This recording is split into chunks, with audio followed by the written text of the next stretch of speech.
Don't you wish everything was more rewarding? With Rakuten, almost everything is. You can earn cash back on those new shoes you've been wanting. You can save on the next trip you book. You can cash in on groceries. Just join.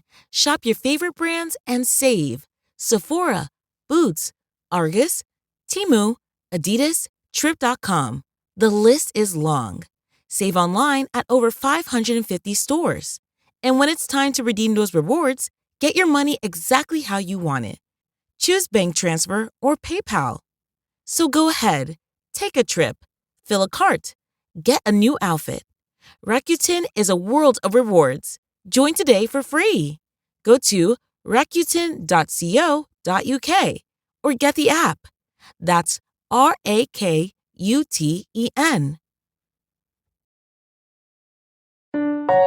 Robots Radio. Games, lore, stories, community. Just press play.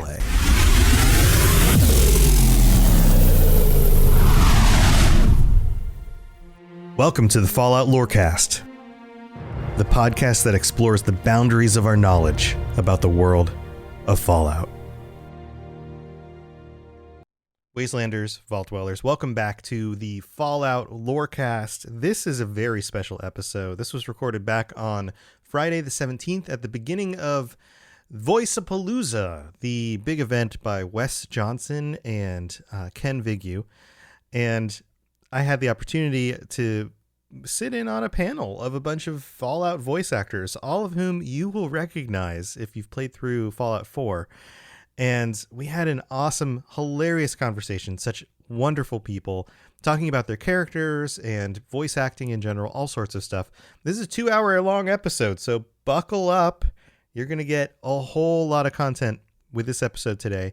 And there's no mid-break, so you guys know how to do the Patreon thing. I love all of you guys. Thank you for your support. And I'll read out some reviews next time.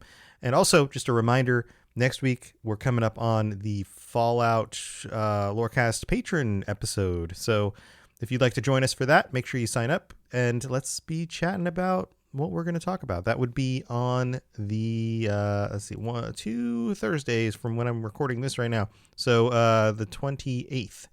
So come join us for that. And I hope you guys enjoy this episode. It was a blast to really get to talk to all of these wonderful, amazing, talented people. And if you can, go to voiceapalooza.com, check out the rest of the events that are happening, and drop in a little bit of money for Alzheimer's research. We're looking to raise some more money to stop this terrible, terrible disease that affects so many people. So thanks again. Enjoy the show.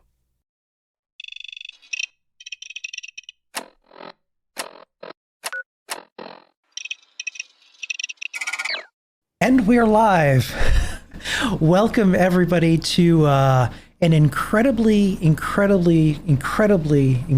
special first day of Wes Johnson's Voiceapalooza with the Fallout for Hope charity initiative team working for the Alzheimer's Association. This is only our first day, and impressively, we are just less than $700 away from raising $10,000 for the Alzheimer's Association. Big round of applause for everybody on the team who's raised money so far. Spectacular work. We joining today, we have the who's who of Fallout 4. Before we get started here, just to explain a little bit, if you can, any small amount of money helps. $1, $5, however much you contribute. In chat, if you hit !charity, you'll be able to get the link right now to donate. You can also hit !Noble Chairs.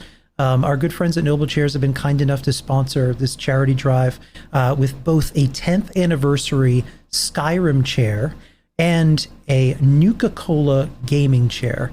It's like Fire Engine Red. It's beautiful. Yeah, that would scream in that dark cave that you've got going on there. Like glow in the dark with that moment. Everyone screams in my dark cave here. Well, introductions all around. We'll start top left here. Mr. Stephen Russell, whom you know best as the voice of Nick Valentine. How we doing? To my right, co-hosting with me today is the man who needs no introduction in podcast land, Mr. Robots, Tom from the Fallout Lorecast. Oh, And he's muted. And Tom, we have no audio. That is muted. evil. That is evil, Kenneth, to get a co-host and then mute him from the start. Can we get an F in chat for Tom's first mute? Obviously, a professional podcaster. This guy. Thank you so much for including me on this, Ken. And it's so nice to meet all of you. Having heard your voices countless times and actually getting to put faces to them, this is wonderful. Thank you so much. Oh, you know what? Yeah, you're right, guys.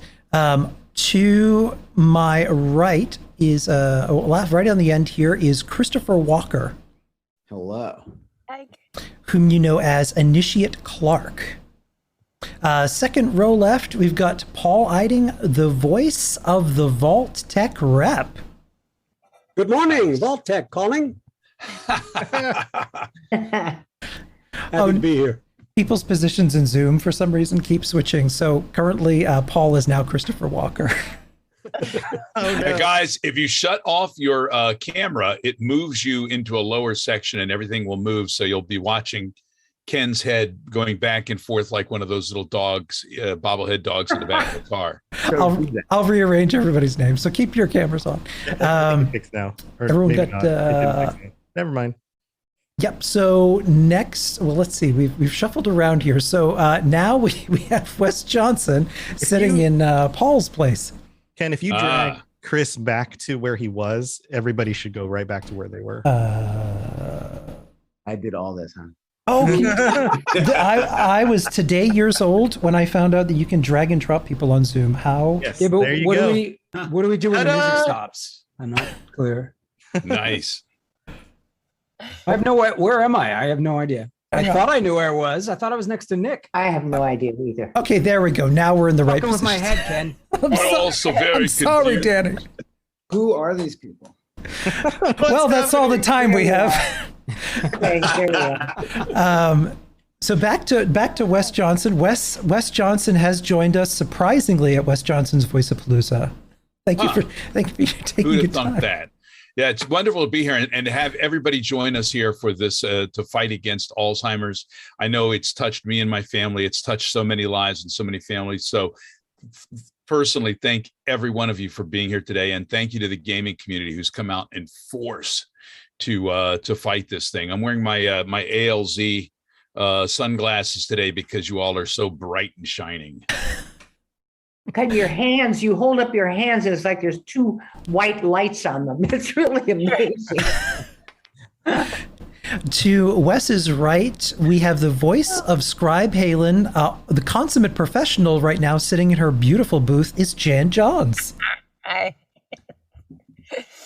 I'm gonna do it. It's gonna be cool. I'm gonna have like a background one day and things like everybody else. It's gonna be. My hands are gonna glow too.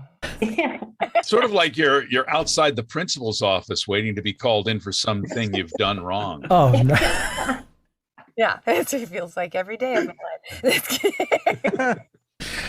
life. Elizabeth Noon is to Jan Johns' right, the voice of Ronnie Shaw and Irma.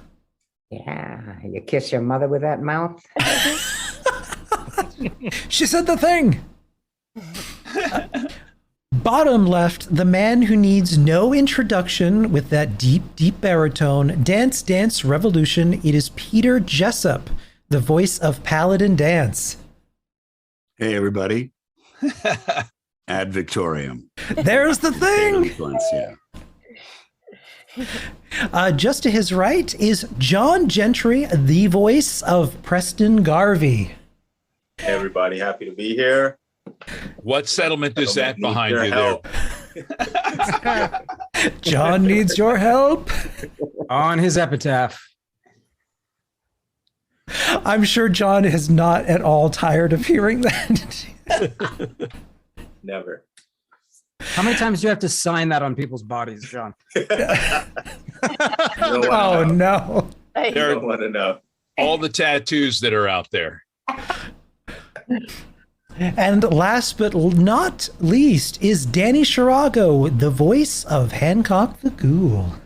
I'm Cindy Brady. Hi. Well, welcome everyone. We're absolutely honored to have all of you gathered here today to remember Fallout 4 and how it really impacted all of our lives, but also to talk a little bit about your backgrounds, to loosen things up a little bit. My good friend Tom is going to take over here with some rapid fire wild questions to get things going. Yeah, so normally Ken and I do a series of questions for a single guest when we have them on our show. But since there's so many of you, I'm only going to do 3 questions, but you all get the same 3 questions. So we're just going to go in order from top left to bottom right. And I'm going to pitch the question out. And these are rapid fire. Don't think too hard on it. Just answer the question and then we'll go to the next person and banter will occur and we'll all have fun. So we're voice actors, Tom. Who's top left? Yeah, I have no idea what the too fuck hard I on am. anything. Sorry. yeah, so I'll call you out as we go. So Stephen is top left. It's Stephen, and then Christopher, Paul, Wes, Jan, Elizabeth, Peter, John, and Danny. The same order. we were See, introduced. I was Good like, night, John Boy. I'm not next to Nick Valentine at all. That's a bummer. Neither am I. Oh, well, anyway. All right. So for the first question, Stephen, and you are all going to get this question eventually also. So be thinking about what you're going to answer. In this scenario, you catch the FEV, the forced evolutionary virus. And you're happy to learn that you don't mutate into a monster, but it does affect your voice. Suddenly, you can only speak like either a super mutant or a protectron. Which do you choose? Dude, Oh, what the fuck are definitely you the talking super about? mutant. Super mutant? Yeah, definitely. Okay, and why? Well, a lot of my family are actually super mutants. So Wow. easy to kind of, I could do that. Brilliant. Wonderful. Christopher. I like how there's no follow up to that statement. We're just moving on. Like, okay, sure, That's great. No, that's whatever. They're proud too. I'm not outing anybody. We are who we are. Take us or leave us as is. Yeah. Nice. Okay. All right. Christopher, what would you choose? That is a great question because this has actually happened to me in my life. And what happened really is I was just stuck doing 80s Kevin Costner. That's what my voice turned into. So I guess that's super mutant. Yes. Should we have a taste of that? Yeah. Yeah, we're gonna need to taste it. Never stop fighting till the fight is done, gentlemen. Let's take the fight to them. Part of a sandwich? A note from my wife. I spent too long working in a movie theater. That is amazing. And the Untouchables over and over again, only.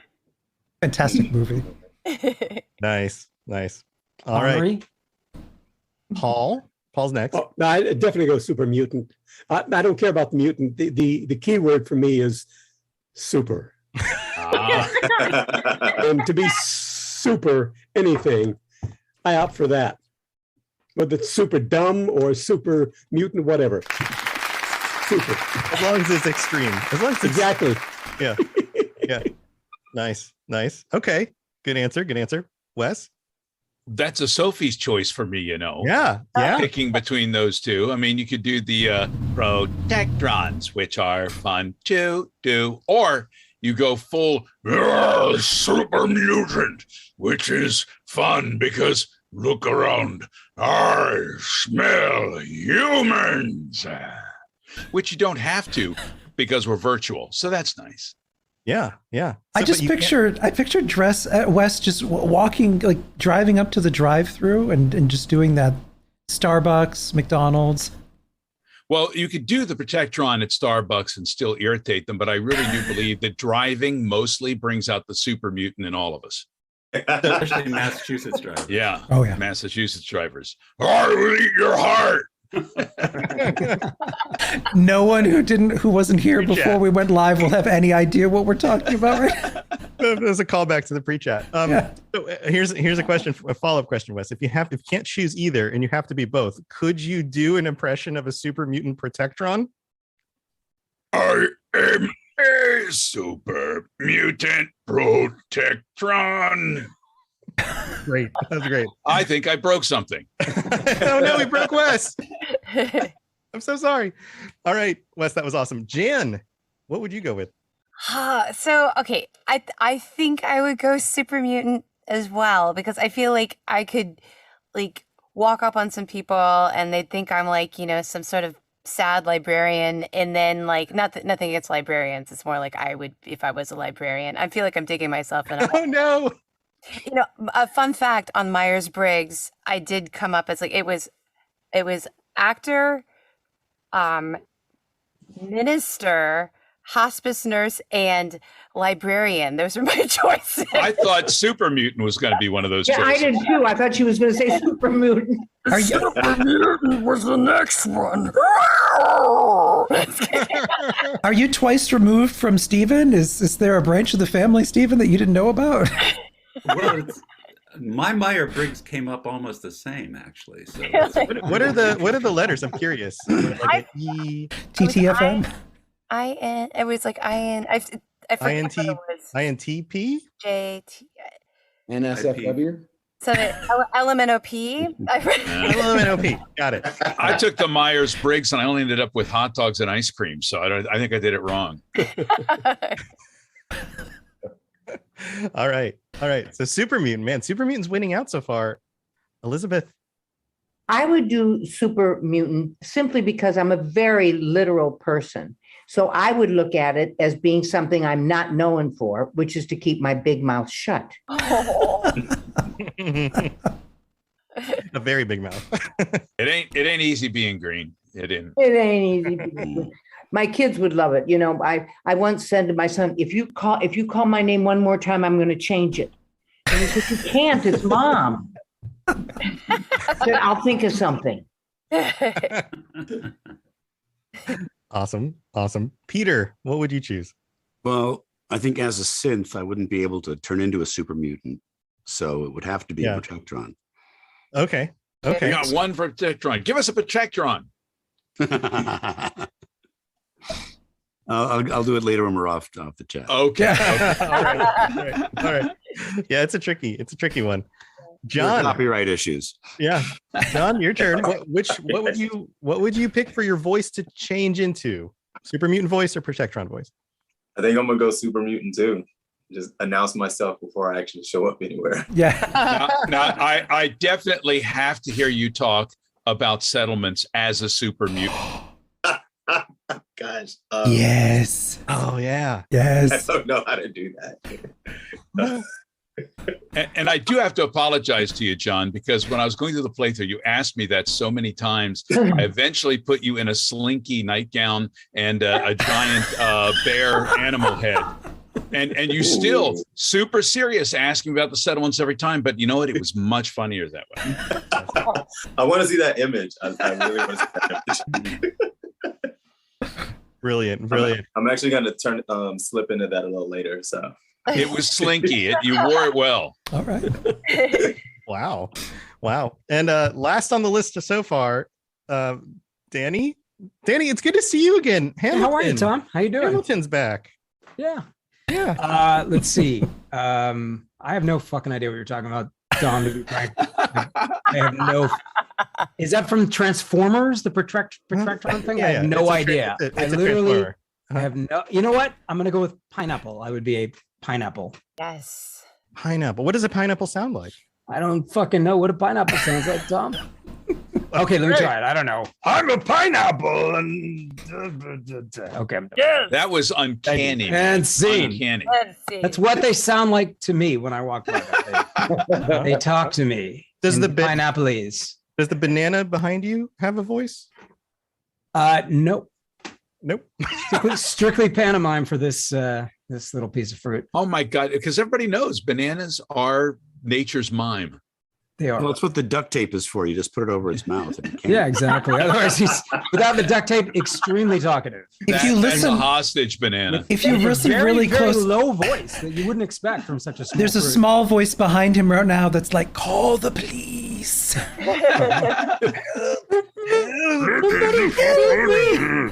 The police were already called during the pre-chat when Jan gave us about 14 puns in a row about bananas. So We were getting ready to put Jan in a timeout. They should be there soon, Jan. Yes. All right. So it seems like super mutants went out. We've got another question here. Question number 2. In this scenario, the wasteland has taken its toll on you, your spouse, and your marriage. Your spouse has become a horrible person who's racist against ghouls, and you absolutely can no longer stand them. Would you rather be forced to stay in a bad marriage for reasons, or have them overcome their terrible ways only one day, years later, to realize that they were replaced by a synth? So synth spouse? By what? A synth, a synthetic person. Synthetic. Okay. Yeah. So either synth spouse who you can get along with, who you like again, or terrible spouse that you have to stay in a marriage with, but they're actually a human. Steven? Oh, that's to me. Go to you. Sorry. Gosh. I have no idea. Probably synth spouse, just because I don't like conflict and it'd be easier to get along that way. Yeah. Hey, honey, you seem a lot nicer lately. Yeah. Why? Yeah, well, that'd be good, wouldn't it? Yeah. That'd be nice. Work. Yep. That'll work. Christopher, what do you think? I have to stand by Initiate Clark. So I think you got to go with the synth spouse, because racist against ghouls is not something that Initiate Clark can continue to That's right. tolerate in a spouse. So I'm going that way. Yeah, pretty terrible. Pretty terrible.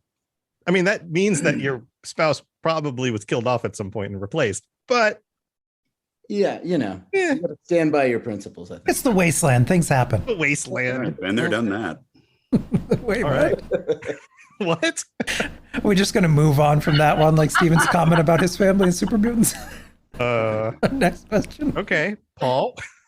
Well, I know it's for better or worse, but I don't think that I could have handled the racism stuff. And who knows what happened to the human wife or the human spouse.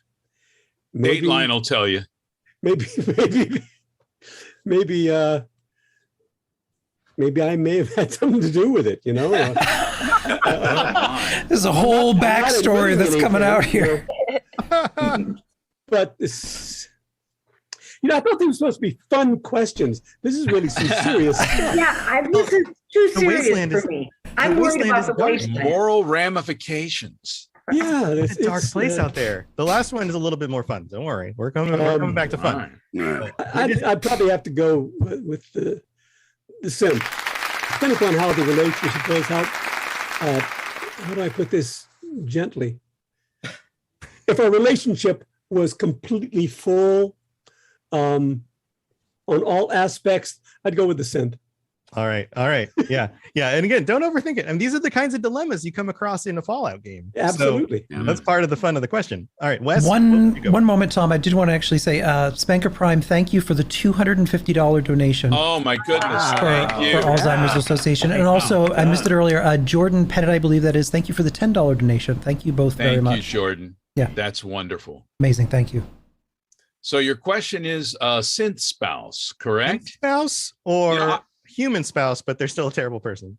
I think turnabout is kind of fair play. And I know that if the shoe were on the other foot, the wives would be all too happy to turn us guys into synths, because that makes us immediately into an easier fixer-upper. They just throw us up on the rack and they get the perfect man. So yeah, let's go with the synth. All right. Jan, what do you think? So I would definitely go with the synth. Synth spouse? Yeah, I totally would. Because I just think you've already been through enough trauma. Like, why do you need to do more work? Right. You're here. Right. Yeah. Why make the wasteland any harder? Yep. Right, exactly. I would say there's no ED with the synths, but I know they might have some software issues. Oh, God. Oh. I see what you did there. Yeah, apologize. My bad. Sorry. Elizabeth, I know it's a tough question. It It's a tough question because I'm lost in the marsh, but I probably would go with the sin simply because I wouldn't have to worry about being right or wrong. Yeah. Okay. Yeah. You know, just kind of hang in there and take what I get. Just go with it. Yeah. Yeah. All right. Peter, what do you think?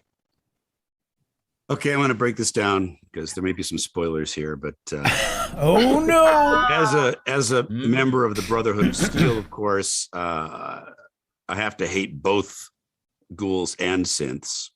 Yeah. But having already been killed off and replaced by a synth, I would have to say, gosh, and it's funny too because my actual wife is horribly racist against ghouls, and she's working on it. She does not like ghouls, let me tell you. But I'd probably stick with her because there's enough. There's already one synth in the relationship, right? Yeah. So yeah. Spoilers, everybody. All right, John, what do you think? Give me the scent.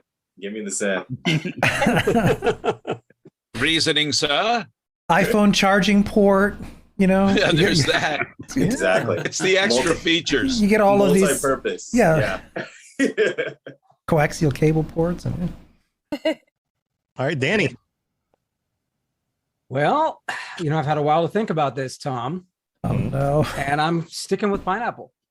Pineapple. Yeah, but I mean, but Danny, you're kind of a ghoul. So I mean, this is a racist. You're still going pineapple? Your wife just hates your guts? I do love my ghouls, and I'm sticking with pineapple. Somewhere out there's a fan fiction now with Hancock and is talking racist pineapple. It's being written as we speak. You know what? You just spoke it into existence. I promise you somebody is scribbling notes right now. I'm going to be the first one on Tumblr. Yeah, by the end of the week, we're going to have some fan fiction. All right. We're up to the final question. This one's a tough one. You promised it would be fun. We're going to start with Danny. It's fun, Tom. This is fun, but it's tough. So it's a tough, fun question. Ready? Tough, fun question. Danny. Yes, sir. Would you rather fight 1 Deathclaw-sized goose or 10 goose-sized Deathclaws? Deathclaw-sized goose. That's a big fucking goose. Really big goose. And everybody knows that geese are basically Satan. Geese are ferocious. Have you seen like the inside crows, of they're taking over North America. The teeth inside a goose's mouth are frightening. This is like fighting a dinosaur fight. Yeah. Don't mess with the goose. And the other question was, 10 like goose-sized Deathclaws? Was that it? Deathclaw-sized goose, big old goose, or 10. Right. But there's one goose-sized Deathclaws. There's like one, and it's so big, maybe it doesn't notice when you tie kick it in the leg. Maybe. But then again, they're smaller, they're less powerful. But there's 10 of them. Not easy to fight 10 of anything, including children. And I should know, I did it once. Even 2-year-olds who are barely ambulatory are very tough to fight when there's 10 of them. After careful consideration, I'm sticking with pineapple. Pineapple. So you'd rather fight a pineapple? I've given my answer. Don't press me anymore. Okay. All right. Next person. All right. All right. Going over to John. Going backwards. What do I have at my disposal? That's a good question. Good question. All right. Wait, why is there a pineapple all of a sudden there? Where'd that pineapple come from? From the deep recesses of Danny's mind. I only have a pineapple to fight with. You have here. Okay, here you go. Bad idea. That's not a bad weapon, actually. You have whatever's within 10 feet of you right now. Oh shit! All right. I'm gonna take on one. I can outsmart it somehow, some way. Yeah, I'm not taking on 10 of anything. That's so you're doing the goose, the goose-sized Deathclaw, or one the giant goose? Yeah. One. Yeah. I mean, I think this thing's bigger than you. It's tall. But I feel like I could like outsmart it somehow, some way. Mm-hmm. Yeah. Okay. 10's hard. That's what I did in the Commonwealth.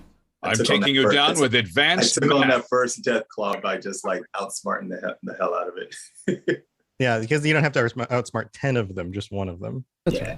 Hey, can I jump in again though? I'm sorry, it's not my turn anymore, but the pineapple as a weapon is really kind of making an impression on me. Think about all the ways you could mess someone up with the pineapple. It's true. Put it on pizza. Yeah, exactly. Just fueling the fan Really fiction mess at this up point. some people. Oh, it does. You got spikes. You got Spikes. It's kind of weighty. You can grab onto the neck or whatever. Just it burns when you like eat it. You could probably kill someone with the pineapple for real. Anyway, so You think it burns when you eat it? He's dating it. Going out. Okay. All right, Peter, what do you think? I'm going to go with the 10 death claws. If I'm wearing power armor, I just stomp them in your power armor. Yeah. Okay, but what if you're not wearing power armor? I'm Paladin Dance, dude. All right. Well, I live in my power armor. Come on. What are you talking about? That's true. Even his underoos are power armor. Exactly. I'm getting this picture of like you in power armor and like these little itty bitty death claws, and you're like kicking them. Just flying. It's like the opening scene of Guardians of the Galaxy where he's just singing, dancing, and just kicking those little dinosaur things. Yeah. Punting size death claws. Yeah. Wee. All right. Elizabeth, what do you think? Giant goose? Or 10 coming out. I kept going in and out. So what does the one combat have? I said 10 with the goose claws, but what was the other one? There's one big gigantic goose. Yes. And then there's 10 little death claws. And they all have the claws. Well, a goose doesn't have claws, but it does have a really big beak. It has a big beak. I'm going to go with the one big, huge goose. I'm good one-on-one. Yeah. All right. Do you have any tactics? Outsmarting? Anything like that? I would use a little bit of Irma to lure him.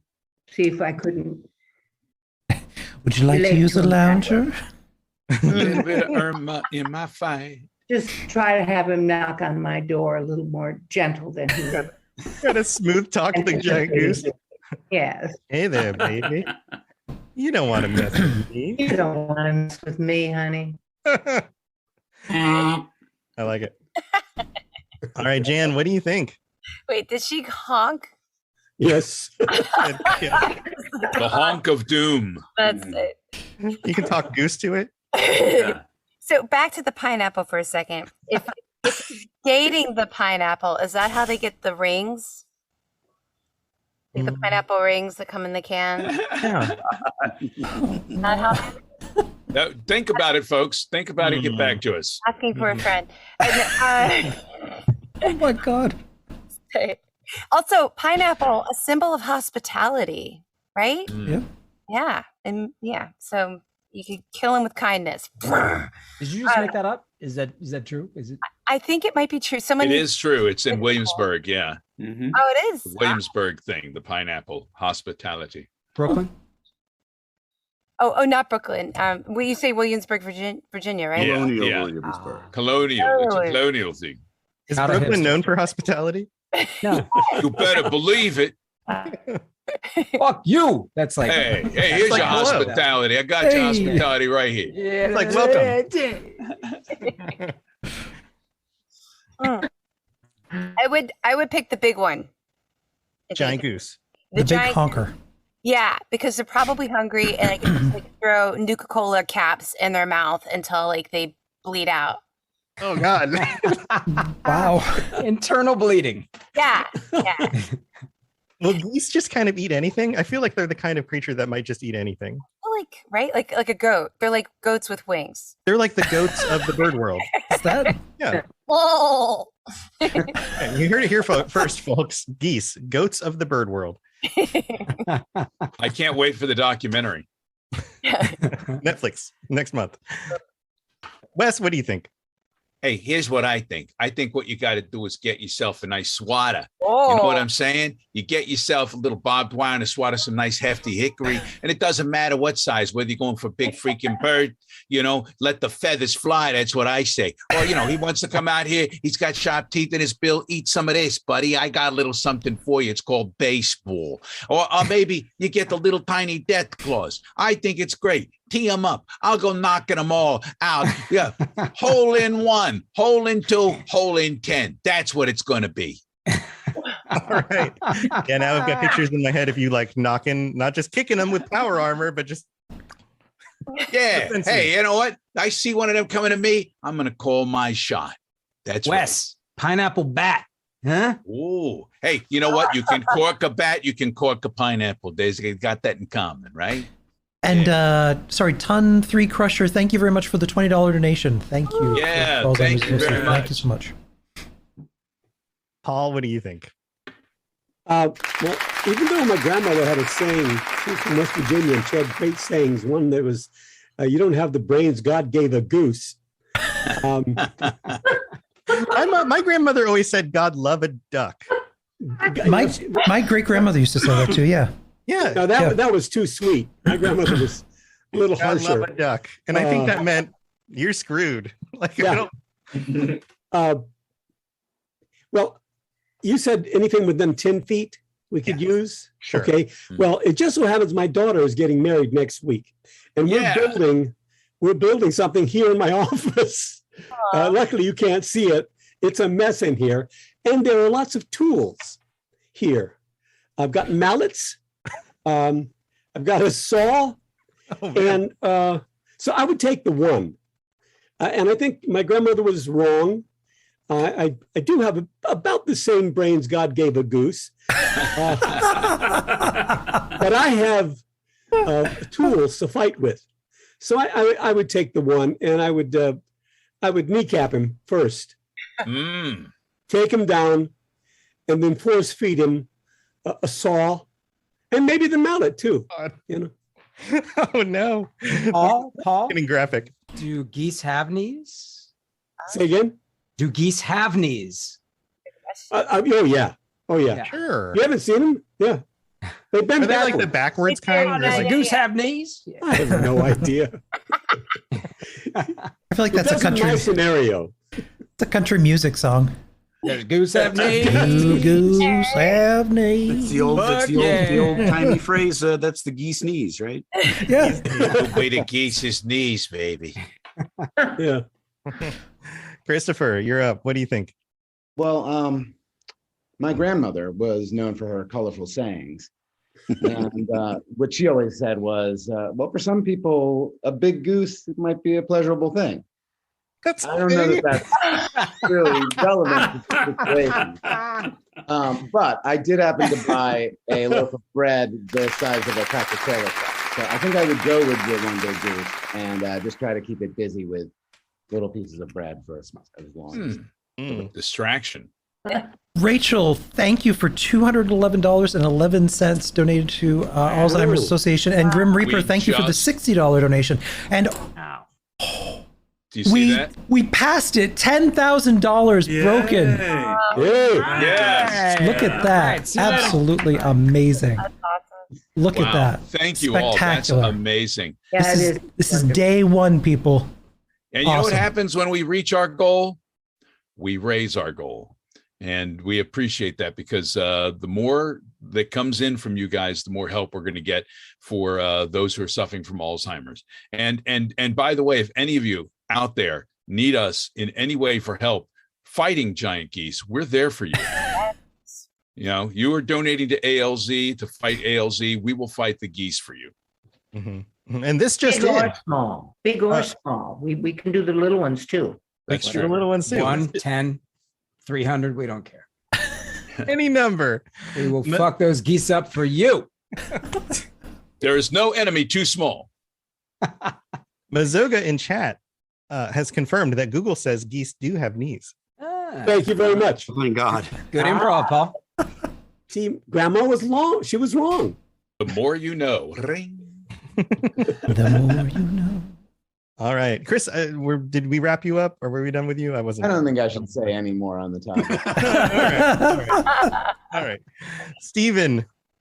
Yeah, listening to all this, I was reminded of working at Looking Glass back in the early '90s, mid '90s, and their offices were in North Cambridge in a very kind of nondescript industrial office area. And every time you'd go there, there were so many geese hanging around the offices, not inside the offices, outside. So walking up to the building, it was like you really had to be very careful not to kick a goose, not to step in goose shit. It was like running trying to get through a maze or something like that. So I've had some experience with small geese.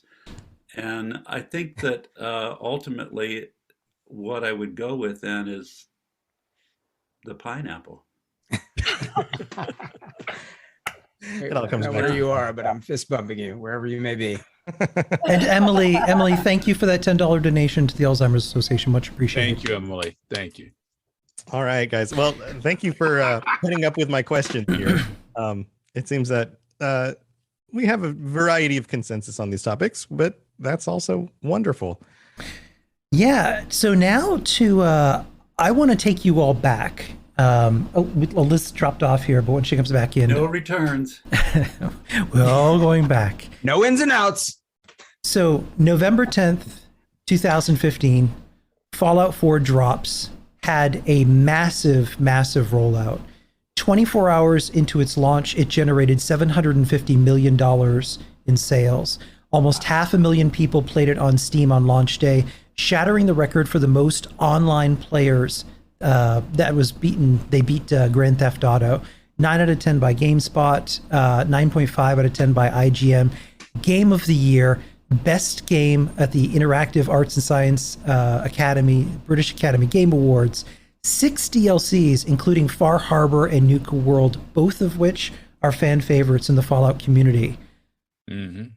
How did that feel once the game launched and everyone started hearing about your characters? What was that like for you all to see the game explode and become that big? And feel free to jump in. Wes, you can start. I think it was wonderful. And I think that, for us, we don't really get to hear from a lot of people until we go out to do a con or we go meet somewhere. Or we hear people online in forums like this telling us how much they love. I think all of us heard about certain characters. I know that Peter and Jan's characters got a lot of love, and Stephen, Nick Valentine transcended so much. I mean, you hit a real chord with that character. I would imagine that, the love you hear from people just who play the games and connected with these folks was wonderful. Not everybody loves your characters, by the way. I did see something online where somebody not only beat up, but then cut all the limbs off of Mo Cronin. I had to put new locks on my doors. It was very disturbing, but for the most part, it was good. I'm going with one giant goose. Yeah. Now, are you telling me the fans gave you one giant goose? 10 little death claws. There's 10 of them, Actually, Danny's character is the one that generates the most erotic. That's true. Fiction. The fan fiction on your character, for Danny. whatever reason, appreciate that. People love Hancock. There's a lot of drawings. Motherfuckers. They pronounce Hancock like. Yeah. With a name like Hancock. Yeah. What's in a name? Yeah. Listen, he's a ghoul. We don't even know if either of those things are going to fall off at any time. That's true. Or if they already have, would be another. I will just say the Imperial role is alive and well. I don't know. I feel like Nick Valentine gets. I feel like he's the real heartthrob of this game. I know Hancock certainly has his fans. Do you have a lot of people out on your lawn in the morning, Stephen, trying to get a glimpse of Nick Valentine? No, just geese. Paladin Dance also there's a lot of really fantastic art of Paladin Dance as well, including a pinup one that I assume you've probably seen. Yeah. Well, tell me about that. What is that? Points of entry. What? Classic. Wait, what? What? I'm so lost. Somebody did a wonderful sort of beefcake pinup of Paladin Dance. I don't know. I've always sort of thought, the KMF game. It was, the Dance was the M and Hancock was the F with the fans. I don't know who they would K, but Like Mark Cronin. Someone says there's a fanfic out there on Dance called By No Constraint. Have you read any of these? I have never Do read not go down that rabbit hole. Peter, run. Never. Peter, run. Peter, never. Come on. I mean, I have not read the Paladin Dance. I haven't read the Paladin Dance fanfics. You're talking about Paladin Dance with no pants. Am I right? Someone sent me a fanfic between Shea Gorath and Lucy and LaChance once, and I was like, these are both me. I find that's like my high school years you're writing about. Oh my God. So, do you, when I think of Paladin Dance, one of the things that occurs to me is the meme of Paladin Dance Revolution. Have you seen that meme? That one is hilarious. Yeah. Do you guys have a favorite meme of your characters? I'm sure that they show up in all sorts of different ways. John's like, I love the Shining. Here's Johnny. Where he's like got the axe. Yeah. Like another settlement needs your help. Yeah, Preston has the best memes, man. You do. One of the most, like on the official the Fallout Discord that Bethesda runs, one of the most used GIFs that I constantly see in there is one where you just kind of like leer in a window, like, hey. It's amazing. And even if you went out and did some fan service with that, you'd probably get arrested. Yeah. Likely, yeah. I don't have a meme that I know of for the Vault-Tec rep, but these guys put together a YouTube. What's it called? What is it called? The Vault-Tec rep prank calls. Yes. Oh my God, those are hilarious. All my lines, and they call businesses, and he's good morning, Vault-Tec calling. Yes, can I help you? And he says, we don't want any. He says, oh, it's not about. We're not selling you anything, sir. It's all about you. And the guys are really good, and they come back really quick with these poor people, these poor businesses. And at one point, somebody says, "Please stop calling." But I just go on. So I'm being a jerk without even knowing that I'm being a jerk. I have ordered more pizzas as Shea Gorath looking for cheese than I'd care to admit. I have a question for you, though, Paul. Your guy comes to the door and sells us this Vault-Tec access. And then like 15 minutes later, the bombs start dropping and they actually let us in the door. A regular company, we'd get there and be like, sir, he's not going to file that paperwork for the next 3 weeks. That's some quick service, pal. Yeah. Well, unfortunately, they never got my paperwork because the bastards didn't let me in. It's true. So my characters both my characters, when I become Ghoul, are pretty sad characters. Yeah. And I love Arlen Glass because that story just breaks my heart. Yeah, that was a heartbreaking one. Being the father of daughters and having not heard his daughter's voice for all those years, and then he finally gets to hear, you bring this tape of, and I can hear my daughter's voice. It just, when I was recording, it's like, okay, how much emotion do you want me to have? Because it was pretty easy to get to. The chat room right now is totally feeling you, by the way. They're saying it's heartbreaking. They're going, my heart. They're calling you beloved. They love that character. You really touched them. The writing was so good. Yeah. It just, it was really, really well done. Aren't we lucky like that? I just every time I get a Bethesda script, I'm just, oh my God. It blows you away. It does indeed. And it's you probably all have heard this or said it yourself many times. There's nothing harder to act than bad writing, and the opposite of that, when you get something that is so rich and well thought out, and phrases like people actually talk. Instead of something that you're supposed to make conversational, but you didn't write it conversationally. It is such a gift. I just love working on that stuff. And I had no idea what I was getting into, because when they called and asked me if I would come in, I didn't know what the game was. I don't know, but you probably didn't either. Had no idea. They go in. I had to shave. I had a goatee at the time. I had to shave the goatee, and they did the facial mocap. And I said, "What are you looking for?" And they said, "Well, we're thinking maybe a 50s door-to-door salesman, like a vacuum cleaner salesman, that kind of thing." And I mean, I'm assuming everybody's the same. We didn't get the script ahead of time. We just get the script then. And you fly, and it's like, okay, I was having a great time. And then we got to the arm glass stuff. It's like, oh, thank you very much. Right? You're like, what? You have to dive into these stories and these scripts that you're just getting right away, and you commit 100% emotionally, physically, mentally. You have to really live these characters, and you can get very, very close to them through the process of bringing them to life. And in many instances, it's the first time you're reading these, is the first time you've ever seen the story. So you've really got to be able to have that improv ability and just throw yourself into it with abandon.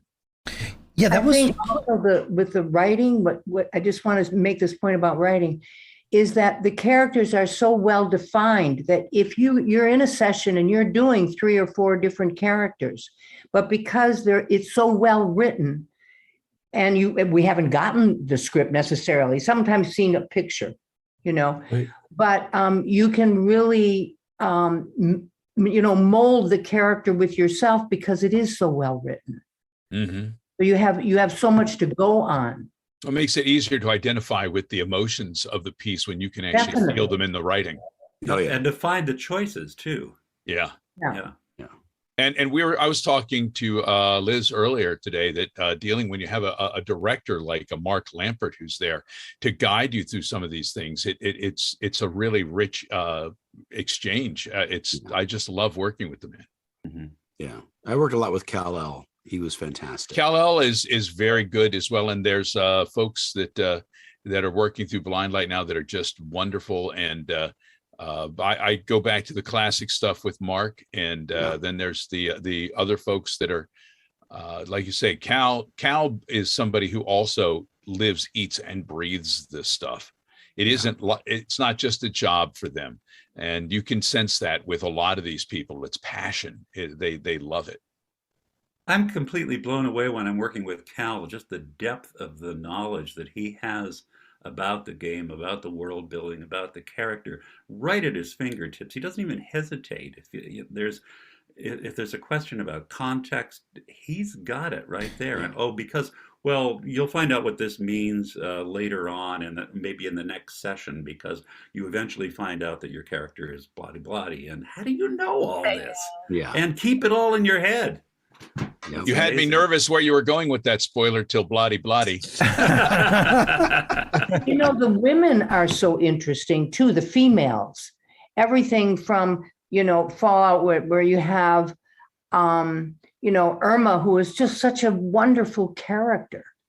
And I just, I think one of the things that I enjoyed so much with Fallout was the dichotomy of both of the main characters that I played. One I took as Mae West. I said, oh, she's just like a Mae West. She kind of, lounges and give her a little breath and, do those kinds of things, because the character was so well defined that I could take my imagination and let it go wild. And with the vintage influences in the game, that's a perfect pull for a character.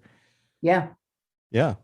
Yeah, the Mae West you could really feel with that character. Yeah, that's who I thought of. The minute I saw it, I said, "Oh my God, I get to be Mae West."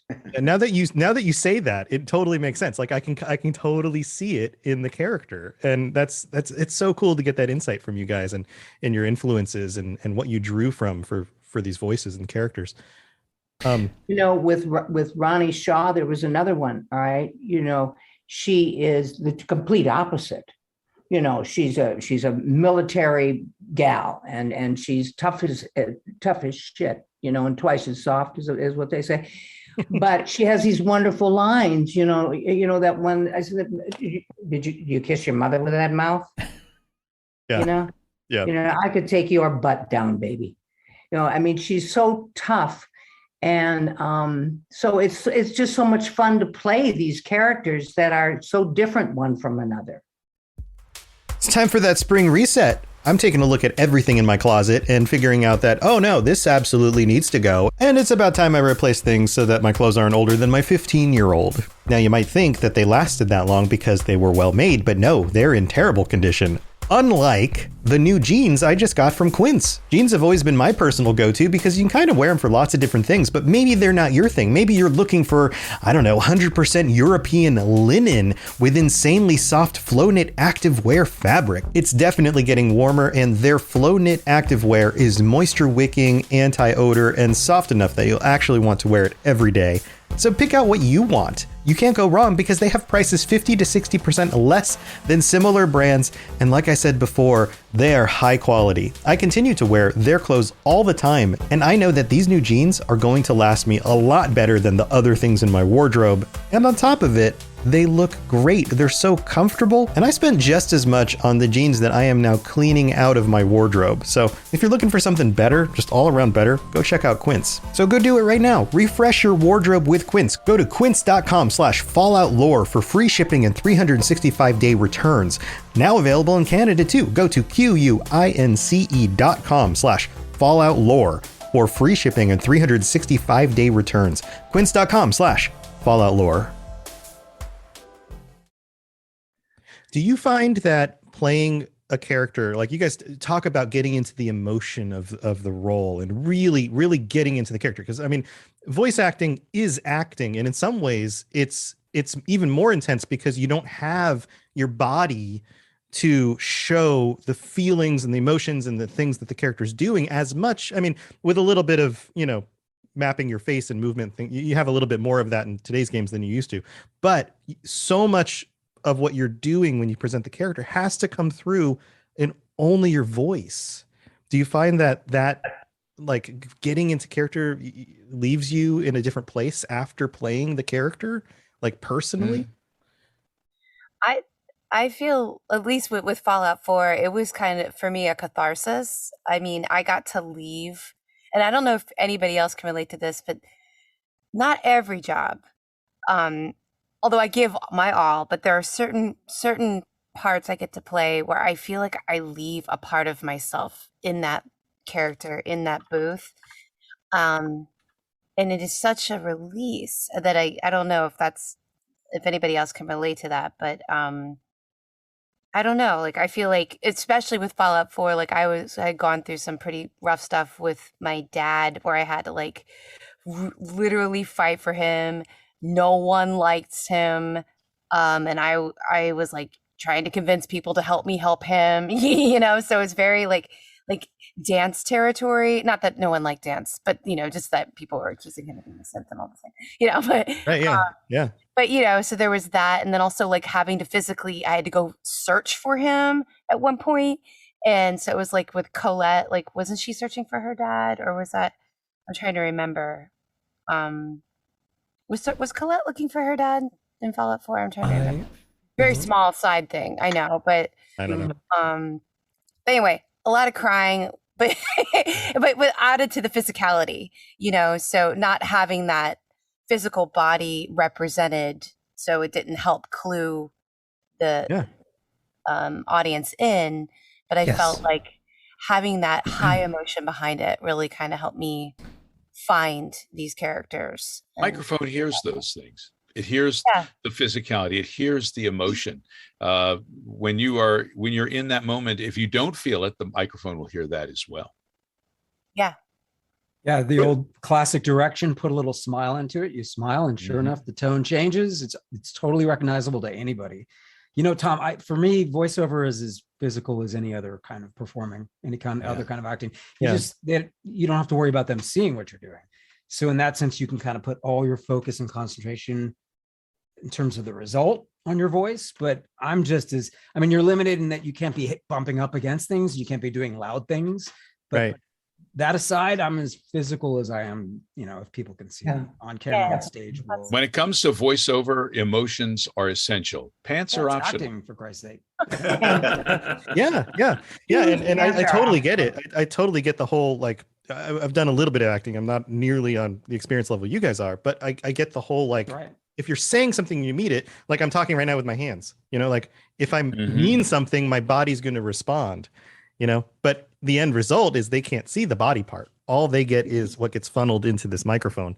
Funneled is right. That's kind of how it feels like for me. Like you got all this other stuff going on, the psychological things that you're doing, the physical things you might be doing. Like one time, I had a wound or something. Without even realizing it, I literally had my hand on my abdomen. I kind of just went there, but it gets funneled. You're right. That's all that they pick up. But yeah, all the other stuff you do certainly pours into that funnel. Yeah. I also think that the technical part is so challenging, but it's so interesting, to memorize where you put that voice so that you can recall it again the next day if you have to, or that, your pitch and tone and everything doesn't change as you're going through your 4 or 5 hours. So I like the technique and the skill of voicing for anime, because it really forces you to pay attention to where you're creating that sound. That's a really cool insight. I'm sure that's something a lot of people on this side of things, just experiencing the end product, don't think about, is the manufacturing of it, not just emotionally, but physically, and having to be able to do the same voice the next day when you come back for second takes. Yeah, it's sounding like the first day. It's a really it's an interesting. It's an interesting process too. I've taken Wes's class a few times, which is great, everybody. But that's one of the first things that he talks about, is getting you to really play with where your voice is coming from. Find your range. Yeah, and then know your really instrument and experiment with it to figure out, is it nasally? Is it deep down in your chest? Where's it coming from? And then try and stick with it. Yeah, I mean, the entire body is your instrument when it comes to voiceover. I mean, it's not just speaking; it's everything within this cavity here, within your throat, your chest. It's in your body, your movement, your attitude.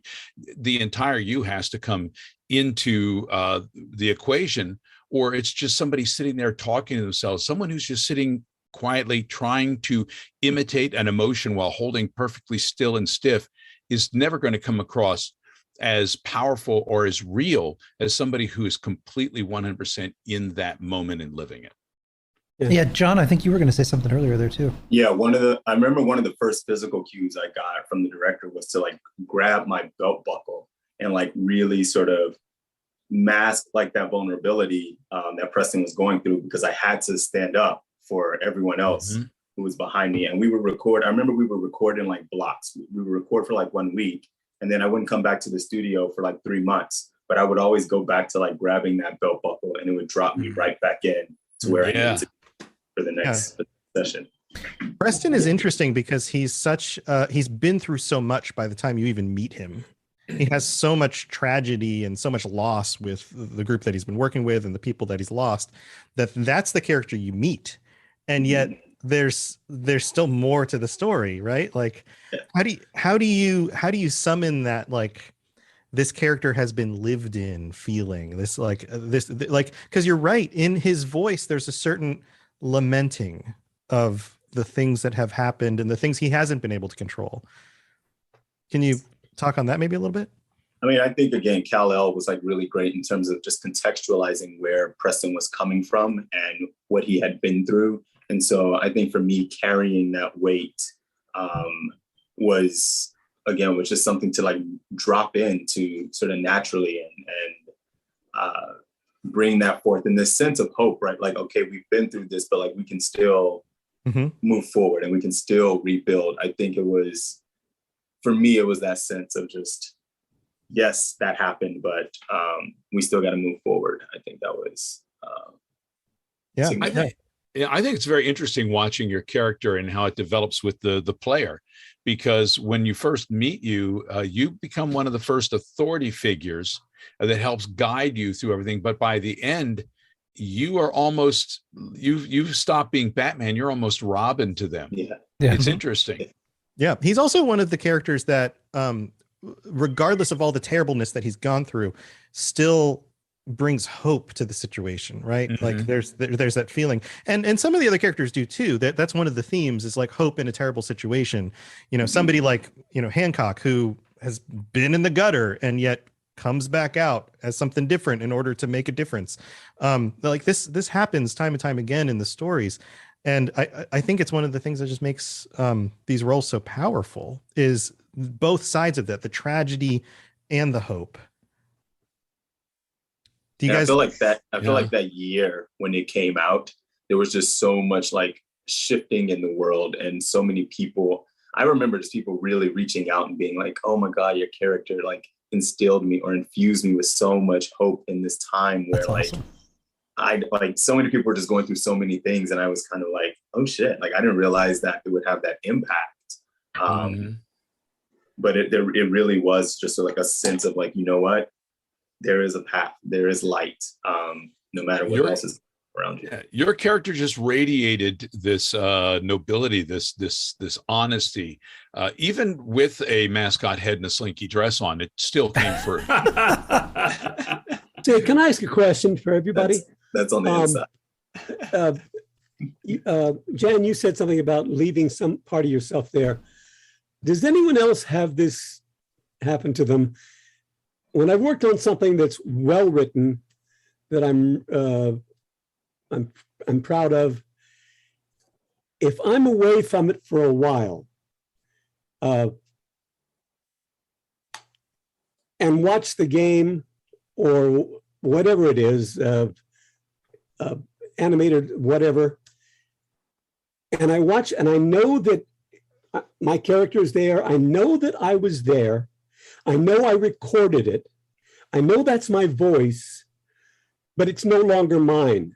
Yeah. It doesn't belong to me. And I can hear it and say, I know I was there. I know I recorded it, but it doesn't sound like me. Even though it could be just the way I'm talking right now. But if the writing is well done and the animation or the graphics are well done, it's no longer mine. It's no longer me. It belongs there. It's ingrained into the story. It becomes a part of the whole. And I love when that happens. Yeah. Do you all, revisiting your characters now, to Paul's point, is it almost surreal? Because particularly we constantly are changing. And even as performers, you know, you go on to do other things, other characters. Is it almost like meeting a different part of you, a piece that maybe you left behind at a different time in your life, that maybe was a little bit a part of the character? Like Jen, you were talking about that a little bit. Yeah, definitely. I feel like every time if I happen to hear, because we don't always get to hear stuff we do, you know? So when you do get to hear it, it does feel removed to what Paul was saying. And then also it does feel like that was me. If I do see it as that, I was like, oh yeah, I did that then. That was then. Like, so yeah, it's kind of chunked together. I don't like the word chunk though. Ooh. Like a pineapple chunk? You know, a pineapple chunk can also be moist, Jan. That's moist. Doesn't bother me. But pineapple chunk. You know, I'm just happened to look at chat, and so many people are talking about how these games and the experiences that people have in them become distractions from some dark places in their life, where they can escape and get away and bond with these characters. And so many people who are here are talking about that. how much these games really mean to them and the characters that you all brought to life. Do you guys have stories of meeting fans at cons, or a favorite memory of somebody coming up and saying, "Thank you so much for this character. It really hit me." Can you feel free to share? Absolutely. Yeah. Peter, do you have a specific memory? I didn't mean to go first. Sorry. Go for it. Yeah, I have received a couple of different emails from people and DMs on various social media. I don't really do conventions, so I don't get to see the fans in person very much. But the basic storyline of most of them is I was going through this terrible time. I ended up playing Fallout 4. Paladin Dance was my companion, and honestly, the character of Paladin Dance has got such a tremendous emotional intelligence. The way they wrote it. Here's this, big buff dude in the giant power armor who's super sensitive, and very understanding, very caring, and very he's empathetic, and who wouldn't want to hang out with him? And I, just the fact that character, which obviously someone else wrote, I just added the voice to, and I know there's more to it than that, but that's somebody else's words that got them through that. But I'm glad that I could be a part of that, that got them through that tough time. That's really cool. Yeah. You got Trash King NYX sent a message out in the chat room directly to Danny. Did you see that there, Ken? It did. Very much so. Fallout 4 came out during a time when I was struggling in the gutter myself, such a rough time, some of the worst in my life, and Hancock's journey hit me hard.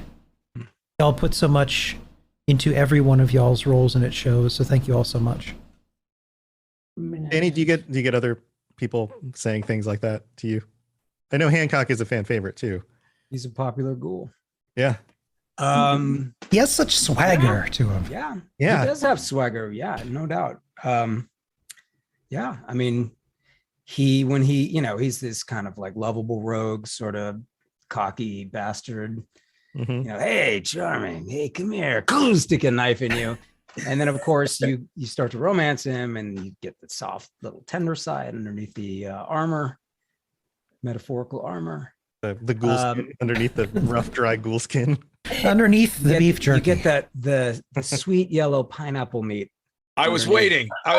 Thank you. Underneath the barbed wire and the prickly husk. Where? Yes. Somebody's going to put that on a t-shirt.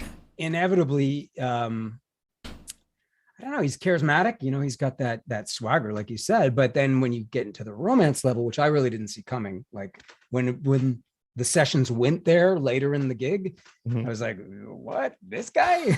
I mean, I hadn't really seen him at that point. I think I'd only seen, I don't even know if I had seen concept art. In the concept art, he looked different. I don't remember if I had even seen that, but I did not have that mental picture. This guy to me was just like, I don't know. He was the lovable rogue, and watch out, he might stick a knife in your guts. But then suddenly I'm like, what's with all the lovey-dovey business? Really, I was genuinely surprised. But I mean, you put all those things together, I think that's a very alluring package. And sure enough, there will be some people, I guess, who are more into kind of the external side of it, and some who are really more into the kind of emotional sensitivity and vulnerability. And he does transform himself into something else, and he does it through self-loathing, but he becomes a better version of himself in that way. And the fact that he is so like, hey, you like how I look? You like this mug? Like, he really he's very sensitive, but he also doesn't give a fuck, and that's an interesting combination. I think it's bound to lure different people for different reasons from different directions. Mizoga the Dork, I think, summed it up best. Hancock understands that being the good guy sometimes means doing the dirty work and offing bad guys. But he's chaotic good, and I can personally relate to that. I'm serious. Like, it's one of the probably reasons why the character works for me. That sort of, he definitely, that's it. I mean, I said it. I guess if you don't know what chaotic good means, he is destined to do. I mean, he is committed to do good, but he's not going to necessarily do it in the conventional boring sort of way. That's not his style. Not about following the rules. He makes his own rules. Fuck the rules. Yeah. Yeah. What's interesting when you talk about him and he and all this, and the thing is, when we're doing these characters, we get so involved with them and they become a part of us. But once they're born and they're out there, it is almost like children. They lead their own lives. Yeah. They become a separate entity from us. Yeah, you give them life and they run off and you go, goodbye. Have fun in college. Yeah. Stephen Nene Chan said, Stephen, your characters have been there at the lowest points of my life and they really influenced my current VTuber persona. So many people right now are sharing just they remember times of their life and how much these characters. We went to a very emotional place here. Yeah. Why so serious? Yeah. All right, let's lighten things up for a second. Bring back the geese and the pineapples. Let's bring back the nonsense. Yes. So pre Fallout, pre Bethesda. How did you all get started in acting and voice acting? And you know what, Chris? Let's start with. Oh, 1 second. Thank you. I think that's. Is it left handshake? Left handshake. Thank you very much for that $10 donation. Thank you. Yeah, and Chris, let's start with you. How did you get started in acting and voice acting? I came to DC looking to do acting work. There's a great stage community there. I got pulled into audiobooks, and I actually worked on some really early Bethesda games as I was just trying to put together, an actor's life in Washington, D.C. with all these, with industrials and stage work and voiceover. But one of my first voiceover teacher was Elizabeth Noon. No way! That's what. Wow. Yeah. Look at this little. We're gonna get to Jen's story later because that's a fantastic one. Was the first launching point, and wow, that was what I needed to go on and build from there. I knew you were gonna do it. I knew it from the very beginning. And don't forget, Chris right now is appearing in We Own the City on HBO. So, Yeah. Cool. Little David Simon legacy, also The Wire, also Homicide. Shit. Wow. yeah. I'm very old. Yeah, but independent of your voice acting, you've done quite a bit. Tell people a little bit about some of the things that you've done in other shows. Well, I think my favorite credit is got to be the Netflix show Living with Yourself with Paul Rudd, where Paul Rudd plays himself, and it's a little bit of a spoiler for the first episode, but he plays a clone of himself. Great show, by the way. It's an awesome premise. And I guess this is really a spoiler, but I get to pee on Paul Rudd. And it's not only a spoiler; it's a bucket list item for many people. It really is. Yeah. By the way, 2 words about that show: Tom Brady. We'll say nothing more. Absolutely. Yeah. Things like Veep, which we were so lucky to have come through our market, to come through Baltimore, to be able to work with people like Julia Louis-Dreyfus that a lot of us in this market have gotten to do. Who's from the area initially? Yeah. I didn't know that. What the hell am I doing in LA? What about you, Jan? And I'm hopping over to you because you too have a connection with Elizabeth. Well, we have a history of heavy petting. You weren't going to mention that. I know we would go to shelters and just meet new cats. We're like, Roll clip. No, so I used to work as a receptionist at a recording studio, while also, as Chris so eloquently, putting together the actor's life. Never called adequate before. So, no. But I thought, okay, well, I can day job it here, and I could do shows at night, and rehearsal, blah blah blah. And Elizabeth would come in and just breeze into this office with just such wonderful kindness and warmth, and also just nailing every job. And every once in a while I would get to cast, and I'm just like, Liz, I listen to Liz. And then she kindly, because I mentioned that was part of the reason why I was working at the office, was like, to learn. And she offered classes, and I got to take some classes with her, and also was quite an encouragement for off and on for many years for me. So she's a good egg, as they say, a good egg. Good egg, one of the best. Yeah. A good egg. Yeah, Liz, Well, you don't know these expressions, isn't that's really a wonderful expression, isn't it? It's not good egg. It's kind of like, Most of the good eggs I know are also a little cracked. So yeah. Well, that's why it's so appropriate, Wes. Yes, we all know that part. But it really is wonderful to give people a dream. And, for anybody that's listening that is looking into voice work, improv, we talked about the importance of improv, Wes. It just is, because it teaches you to think on your feet. Absolutely. And I look at everybody's, shaking their heads because they all know that's it.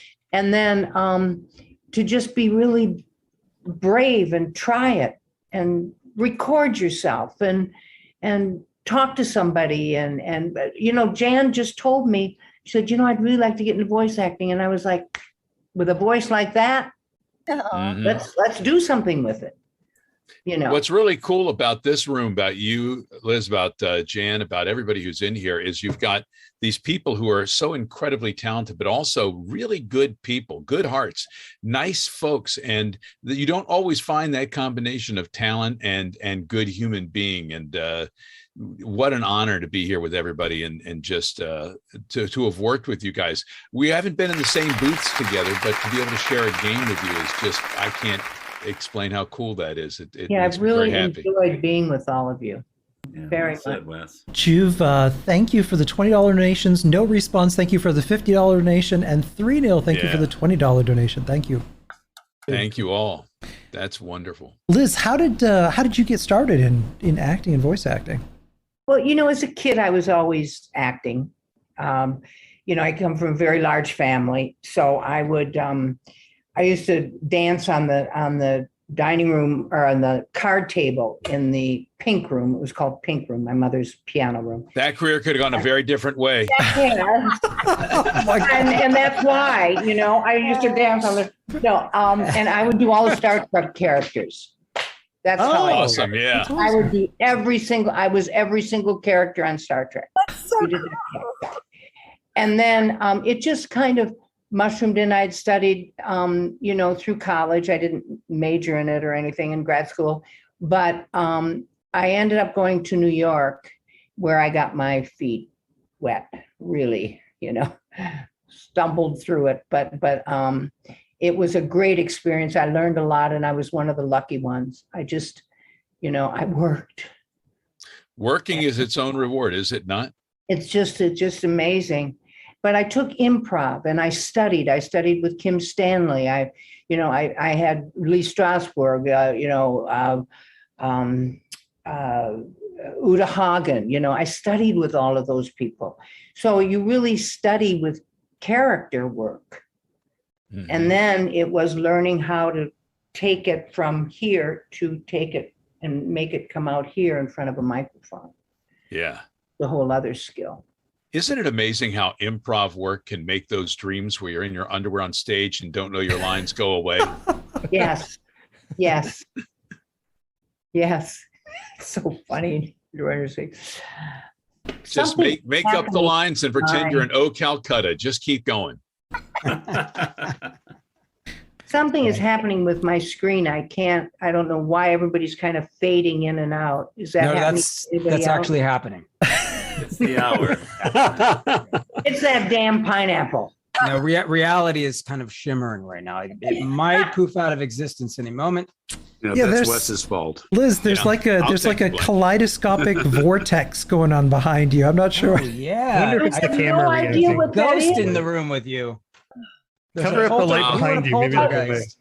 Do you have any acid flashback stories you want to tell us, Liz? Or it's Liz is coming to us live from the 60s. Wes, what about? I see what the hell that is. Yeah, Wes, you've got a really interesting background. Hey, I was acquitted. Tell us a little bit about George Robert Allen and Wolfman Jack days. Well, my George Robert Allen was my teacher back in high school. We put a scholarship together in his name at my local high school. We've been doing it for 18 years, the Growlin Award. He was a wonderful guy. He was about as tall as Conan O'Brien had. Conan O'Brien's hair moved like Tommy Tune, was just a fantastic soul who helped and a mentor to all of us. I've had so many wonderful little lives along the way. Worked at WHFS for years, a legendary East Coast alternative station. Worked with Wolfman Jack on live program for 2 years. Did the Dr. Demento show, and I've had a wonderful chance to work on many films and TV shows in the DC area. And for the past 22 years, I've been the arena announcer for the Washington Capitals, and I got a really cool Stanley Cup championship ring. This one is there we go. Very cool. That's awesome. Yeah, best ring a dude ever gave me. Thank you, Uncle Ted. This was lovely. Wait, did they let you play? What? No, I just talk about them playing, and then I get a nice ring out of it. So it worked out pretty well. I've announced almost every one of Alex Ovechkin's home goals since he came into the league, and that means that I've announced a lot of them over the years. So he's now banging down the door to try to get Gretzky's record, and it's been kind of fun. What the hell is icing? Icing is when the puck goes across two lines and doesn't stop, and they call it back and bring it to the other end. So it's bad. It's also something on cake that's delicious. So it's good. I'm glad It's we bad. covered It's bad. It's bad in hockey, good in cake. Exactly right. Exactly right. Yeah. Got it. I still don't know what the hell it is, but thank you. Yeah, especially a pineapple upside down cake. Yeah, pineapple also bad in hockey, good in cake. Whatever. Yeah. Pineapple is good in anything. I'll clear this up. I do love pineapple on pizza. I'm one of those guys. So It's a love or hate thing. Yeah. Definitely a binary thing. Yeah. I think Liz has fully transitioned to the. What is going on with her camera? Liz is now on. Trying to get rid of those stars. In Liz the is on the. She's on the astral plane. We need to do an exorcism on her Zoom environment. They're here. Been away for a second. This Zoom is clear. All are welcome. Oh, you're in a kaleidoscope. I'm in a cloud and half my life anyway, so I might as well take it to the Zoom. I'll think it's trippy and wonderful. Paul, yeah, it just feels really good too. Paul, what about your background, Paul? Tell us a little bit about how you got into acting. Well, I started out at improv. Yeah. I worked at a place called the Brave New Workshop, Dudley Riggs, Brave New Workshop in Minneapolis, Minnesota. I'd done theater. I was a music major and started playing with guys that were really too good for me, and said, I should be an actor instead. And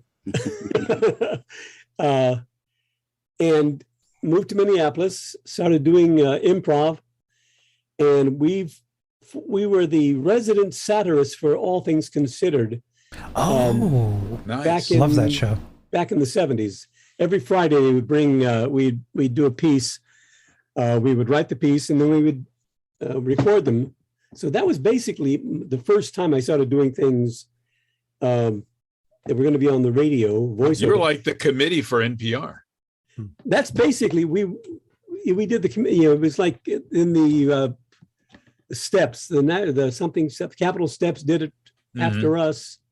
Anyway, so we did that for a couple of years, and then I started doing a lot of musicals, but I did voiceover in Minneapolis, moved to LA to be a nobody again. Got signed, Not difficult. got signed by an agent who handled me commercially, but not voiceover, because they had Ernie Anderson, they had everybody they needed. Until one day, one of the voiceover agent, Rita Vanoy, went by and heard my voice on a character I was doing. That they were watching my reel, and she said, "I want to bring the guy in." So she brought me in, and I booked the first thing she brought me in for. It was the voice of a Lindsay Olive, kind of a nerdy little Olive. Flew me up to San Francisco. As they are. Yeah, they all are. And I booked that, and then she started sending me out, and I ended up starting doing animation. You know, the Transformers was the first thing that was really well known. A lot of Hanna-Barbera stuff. I did a play called Cloud 9. It was the West Coast premiere of Cloud 9. Harold Churchill. Yeah, great play. Great play. And I played an African manservant, no makeup intentionally. Played a Cockney soldier, and I played a 5-year-old girl. That's quite the range. That's quite the portfolio there. Wow. That's exactly what Gordon Hunt, who was then the director and casting director at Hanna-Barbera, said. So he brought me in and had me do a general audition, do 10 different types of characters. Everything from the dumb guy to, wizards and everything else. And he liked what he heard. And I started booking. And I've had them fooled ever since. Did you? I have to ask because I remember seeing the Transformers movie when my dad took me to see it. Did you? I remember this too. I loved it. It was amazing. As a kid, in the theater. Yeah, it was a huge movie at the time, and Optimus Prime dies. Spoiler. So of course, like the entire theater of kids are crying. But did you? I think that was Orson Welles' last role that he ever did. Did you? We killed Orson Welles. Oh God. Well, here, yes, Unicron. Quickly, I did a con in San Antonio, and the volunteers were all military guys. And this guy was probably 37, 38 years old. He came up to me, and he said, we talked about the Transformers movie. He said, you made me cry when I think I was 8 or 9. Yeah. And I said the line, and I said, when I said, I feel the wounds are fatal. And I swear to God, the guy teared up. It took him right back to his 8-year-old self. That movie was super traumatizing to kids. Oh my God. Exactly. Yeah. Because that had never happened in Killed Optimus Prime. Right. No, I can totally speak from being a child. Like Ken and I are almost the same age. And I remember being a kid in the 80s and watching those cartoons, and everything always turns out okay in the end. And then you go to the theater, and then like right at the beginning of the movie, like this very tragic thing happens. And I was just like, my world was shaken. Yeah, I'm that guy.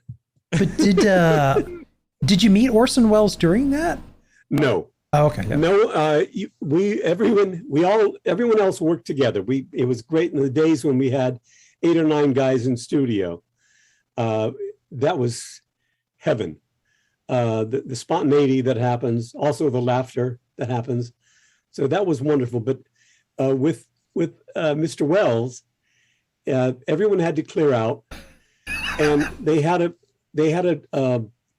driver, a limo for him. And I was there. I don't know if it was the first day or second day he was there. We were leaving, and everybody wanted to catch a glimpse of Orson Welles.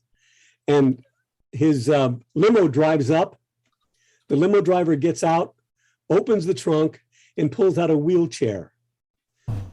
Puts the wheelchair on the side, closes the trunk, and drives away.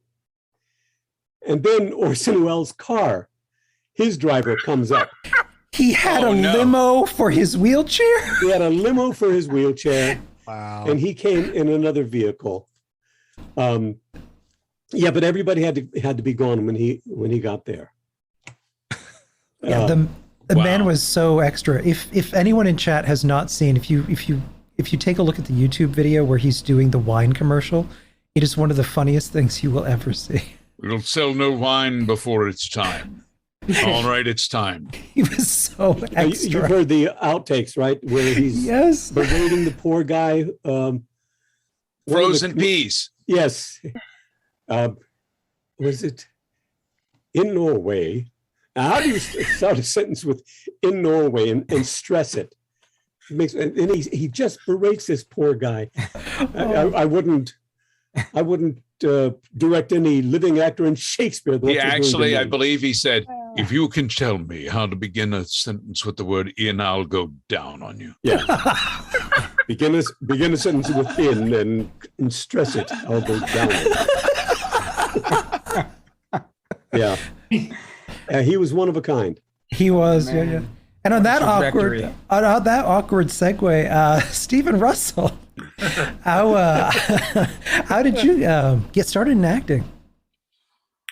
I had a friend who was a writer and director, and he had known me from I was playing in a band at the time, and he was doing a community theater production of A Christmas Carol.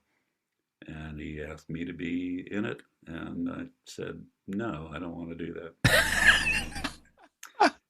But he was pretty insistent, so I went along, and it was like falling off a wagon. I had done theater in high school, but hadn't done any for about 15, 17 years, something like that, and then at that point, I just decided to start pushing a little bit. Okay, so I've done this. What happens if I go a little further afield and try to do something in this market, and eventually kind of found a niche doing voice work in the Boston market, and which led me to games. Now that's the short version of that story. Did you ever do A Christmas Carol? Yeah. I've done A Christmas Carol a couple of times, and now that I'm ancient myself, I'd love to play Scrooge sometime. But nobody's asked me yet. So Ken had me do it last year, so who knows? Maybe this year they're looking for a new Scrooge. We did it in the Wasteland for Fallout for Hope, and it was fun. Although that was the first time I'd ever had a chance to play Scrooge. And you were magnificent. Yeah, well, we my got favorite so much quote feedback. somebody said later was, "Everybody else, let's have fun and do A Christmas Carol. Wes Johnson, serious as death." So yeah, it was goofy in a Fallout version of A Christmas Carol, and Wes was the consummate Scrooge. It's perfect. Sure. it was fun. It was fun. And it's like, I think for actors, that may be one of the classic roles we all would love to play. I mean, what role would you guys love to play if you had your choice of playing any given role that's out there? I want to play Ma and To Kill a Mockingbird so badly. Oh, good character. I would just love that role. Would you kill a mockingbird for that role? Yes. What that's okay. Before we go to Peter, actually, that's a great question for anyone. If you could play any dream role that in TV, film, video games, stage, what would it be? The gears are turning. Everyone's Is that for Peter? Don't say a pineapple, Danny. No, just anyone. Yeah. I'm over that shit. That was the first hour. Danny's like, that's so last hour ago. I'm on the bananas now. Anyone can think of. Well, I've done a couple. I've done one that was my favorite, and that was playing Tevye for 10 months, 8 shows a week. So that was, and now I'm too old to do it, and I don't want to play Laser Wolf. But now I'm at the age where I would love to do Grandpa in You Can't Take It With You. Oh, what a wonderful show. Love that play. Yeah. Well, Peter, how did you get started in acting? It would take way too long. So okay, John. I'll give you the shorter version of how I got into voiceover. Yeah. I'd been acting for many years, doing stand-up and that kind of stuff, and had gone to college, majored in acting, and came out to Los Angeles to do a sitcom, and was riding my bicycle home from the grocery store. I'd been here about a month, just gotten married. Everything was great. And I got hit by a car. Hit the pavement, tore the right side of my face off. Oh. And couldn't do the show. Oh man. And couldn't do the movie that I was about to do. And was like, wow, I just picked up all my belongings, got married, moved out to Los Angeles, and I don't know what I'm going to do. And I had done voiceover in Chicago, which is where I'm from. And I thought, well, I guess I'm going to double down on voiceover, because nobody cares if I've got a huge, and it's, 30 years ago, obviously, but big old scars on my face at that point. And so started really focusing on voiceover, working day jobs, and finally it started to click, and that's how I got into voiceover. Into games, I was in one of the earliest video games that used voices. We did it was a game called Mech Warrior. Oh yeah. And that was a huge game back in the day. I remember that. Yeah, and I did the Ghost Bear Legacy expansion pack, and was a couple of characters in that. And there was no, contract. There was no union anything. So, and just kept working away at it and getting interesting roles and made a living. That's it.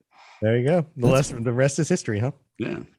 Yeah, and now you can get back out there and start making those films because you're a good-looking man. Oh, well, thank Hey, Ken, I know Elizabeth needs to head out in a few minutes. Is there anything else you wanted to ask her before she has to go?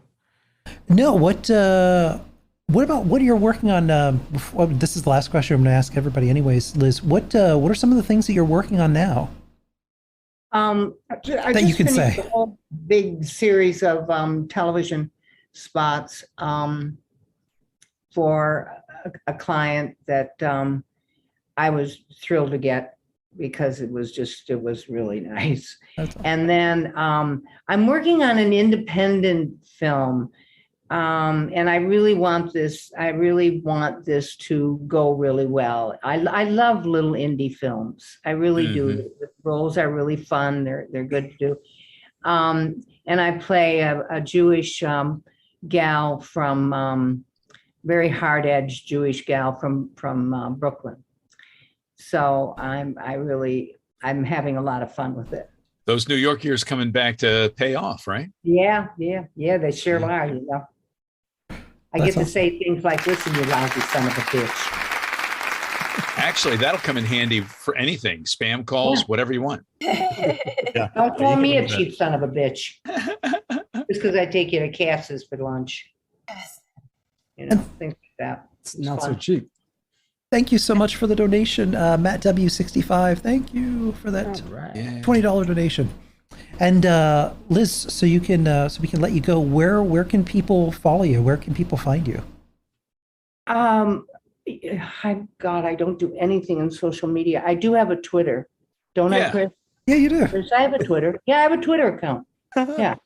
And it's more from my writing. I'm writing children's stories. That's awesome. The third book that we're putting together. I have a writer manager in LA, and I'll be going out there and working on it, the editing. Good and idea. everything. So I'm really happy about that. And then I just do everything through my website. Which is? www.elizabethnoon.com. And Elizabeth is spelled with an S, unfortunately. And my last name, you have to watch when you type it in, because it goes Noone. So it comes out as no one. Instead of noon. Siri must, yeah. Siri has bedeviled me when I've been trying to write to you for the past several days. It's just horrible. I should change my name, but not at this day, Yeah, it's always Elizabeth No One. Yeah, well, every time I type in my last name, an eggplant pops up. I don't get it. What does that mean? I didn't think that. How come I laughed and I didn't get it? Who wants to try explaining this? Nah, keep it pure. Okay. Just think pineapple. Think pineapple. Keep it next time. I'm just going to picture a pineapple. That's all. Banana. This has been so wonderful. Thank you. Guys. Thank you But so much for your time. I still want to hear how John and Danny got into business. Okay. So John, yes, how did you get started? Yeah.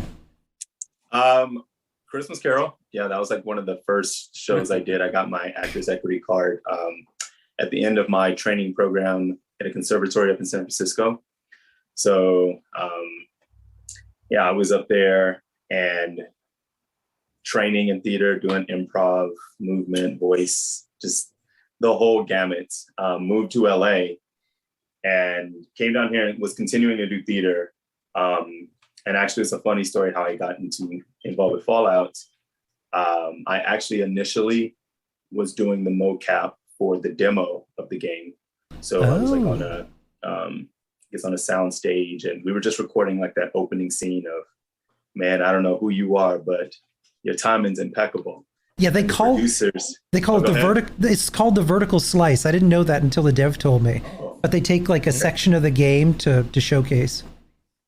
Yeah, so I did that, and it was the first time I had done motion capture, voiceover, anything like that. And I was just having a good time, having fun. And like a couple months later, my agents called me and they were like, the producers loved you. They want to make you the character in the game. Oh, nice. And I was like, what does that mean? You had no idea what that was going to be. At all whatsoever. So whenever they would call me in, I would just head to the studio and like, all right, here we go. But it was, I think it was one of the most fun projects I've done to date. And I'll always remember that experience. How do you look in a mocap suit, John? Is it like, fabulous? I look fabulous. Excellent. I bet very you sleek, very svelte. Digital Ducky in chat says the animation for that scene is just some of the most choice. One of my favorites in the whole game. Danny, what about you? Elementary school, I played Orson Welles in a like an all-child musical of Citizen Kane. I played Orson Welles playing Charles Foster Kane. Wow, what elementary was my first, school did you go to? And I was 5, and it really expanded me as musical theater. As a kid in middle school and high school. I've let's see, when did I start doing it in earnest? I think I started making my own films after college, live action, but also animation, and I would do voice type stuff for those. And we were doing the sound mix at a studio one time, and this guy was like, "Yeah, you need to start doing this professionally." So then I got a demo and found an agent. Actually, this was up in San Francisco too, John. I'm from the Bay Area originally, and here we go. I think the first big game I did was actually a music game, not an acting game. It was Guitar Hero. I did a bunch of singing for that game. Oh, all right. And a bunch of other music themed games that were done by a really excellent studio up in the Bay Area, up in Fremont. Well, you're a legit musician. Yeah. You got a band. If you say so. Tell us about your band, sir. Yes. Well, let's see. We're just like a rockin' teenage combo. Everything's got a nice 4/4 beat, except for the stuff that's in 13/8. I have a band called the Fuxedos. It's kind of my alter ego. Fuxedos, like tuxedos, but with an F, so it makes a fuck sound. If you want to find me on social media, if you put that, thank you. I'm here all day. At least till 4. If you put that into some social media, you will probably find me doing something. Find my Linktree now. I like these Linktree things because on Linktree, one link like blossoms into however many links you got. But yeah, Fuxedos. You wouldn't believe how many people misspell it and in how many damn ways they misspell it. But that doesn't really bother me at all. Like I've seen Fuck new word CITO''S. No, that's how would you're killing my dream. It froze him. It's frozen. Oh, he's back. Oh, you're back. You're back. Did I freeze for real? You did. Yeah. Wow. It was just too much for the internet. Should I? You were All right. You were still as that banana on your wall for a second. So I was about 5, and I played Orson Welles playing Charles Foster Kane in an all elementary school musical version of Citizen Kane. Well, Liz's vortex has now infected us all. Now we're all stuck in this time loop. Am I still frozen? No, you're good. No, We heard the end. You're not kaleidoscoping anymore. You only I froze for a I second. think it might have been something It was the coming light. in from the window, the light or something, you know. Oh, it was way trippy, Liz. It was way trippy. It was I pretty loved cool. It was a nice effect. Oh, It was I a just nice wanted to make it a really interesting time. You know, we're doing such a good cause. I thought we'd have a little sparkle in the back. Let's do it. Yeah. Just a little All bit right. of sparkle. Just put a little I love sparkle it. into it, huh? Thank you so much, Thank you, everybody. Liz. Thank you, Great. Liz. Thank you, Very Liz. nice meeting you. Everybody, put in your pledge. Put in that money. We need it. Yeah, you cheapskates. Yeah. Yeah. Sweet talk 'em. That's what we need. Thank you, Liz. Love you, Liz. Yeah. One, so I have a question that'll get you to think a little bit. So we'll dim the lights here. What is? Oh, and just got a donation. Oh, Eleonora, thank you so much for that $100 donation. Wow. Eleanor, thank you. Well done. Wow. That is beautiful. Thank you, Ellie. But we Wonderful value all streamer. donations. Fantastic Fallout modder. Really lovely person. Thank you, Ellie. So what is your wildest acting or voice acting story? The one that you would tell in a bar setting that you can actually tell. Oh, wait a minute. Now you just put a limit on us.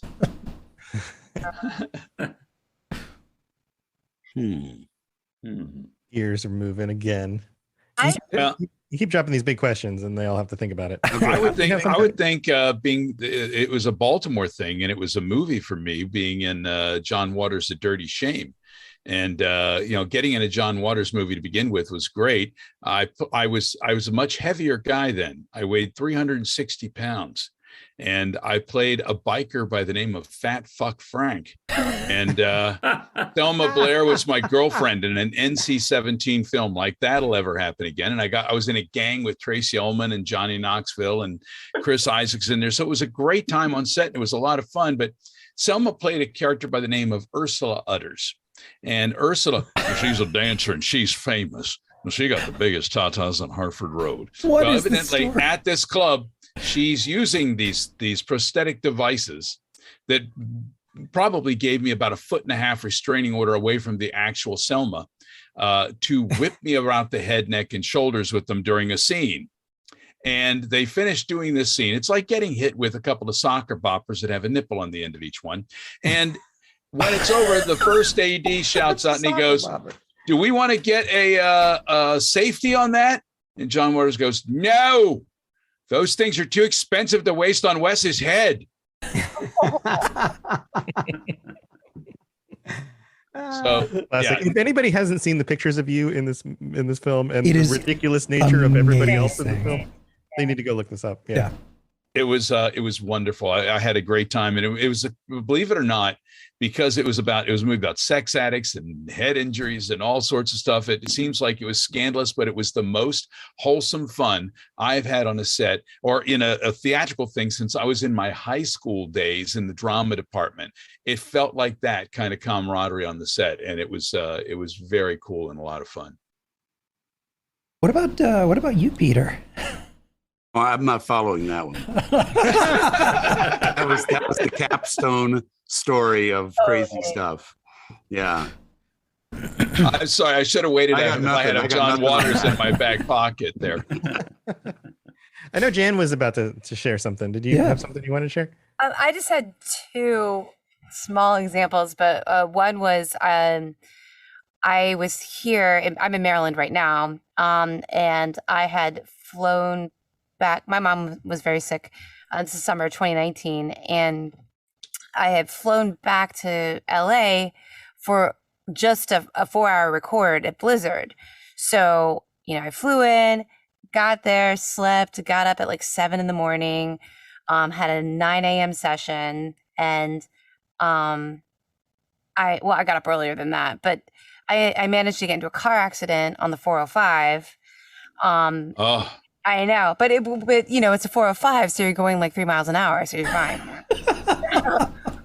But I get into the job and No one knows. Because the thing is, what are you going to say? I mean, I was on time and everything, so it didn't change anything for anybody. But, the fact that I flew across the country, managed to get into a car accident, still went into for the job, never told them about my stuff. You never tell them about your stuff, kid, because it's a job.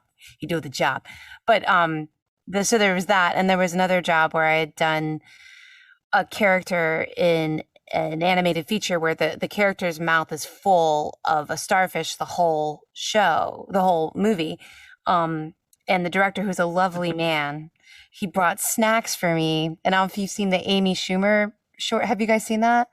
Yeah. It's like, Amy, we got your snacks. When she's doing there's a sketch she does where they bring her snacks for her voiceover record.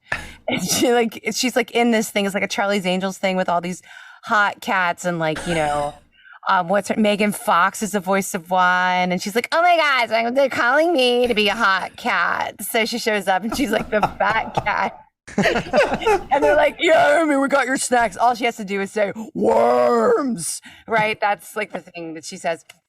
But he brought all this food for me to have in my mouth. And I have all these food allergies, by the way. But of course I didn't say to him, because he's such a lovely guy and he's bringing me snacks. What do you say? No, yeah, I'll take the snacks. So I had rice cakes and beef jerky and chocolate shards in my mouth at the same time. I had to wear a bib. I had a trash can under me the entire time. So I could spit out food and put more in. Oh God. And there's a video somewhere. I don't know. Maybe it is on OnlyFans. I don't know. Yeah, I'm sure there's a whole splashing forum dedicated just to that. Yeah, but yeah, exactly. It's a very particular kind of kink. Yeah. So yeah, I think that's probably my main story. Did you gain any weight on that one, or did you?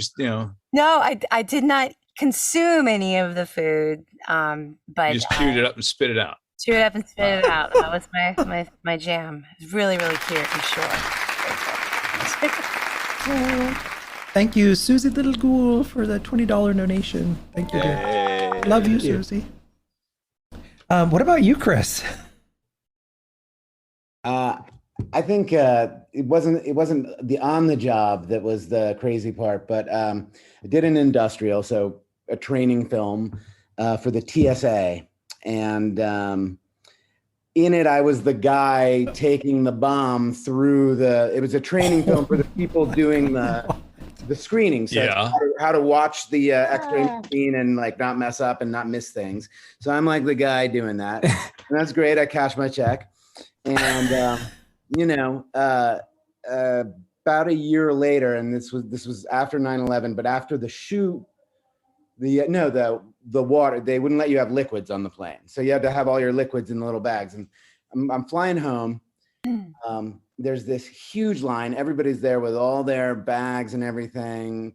I'm not going to make my flight. And the TSA guy's walking up the line, stops at me, is looking at me.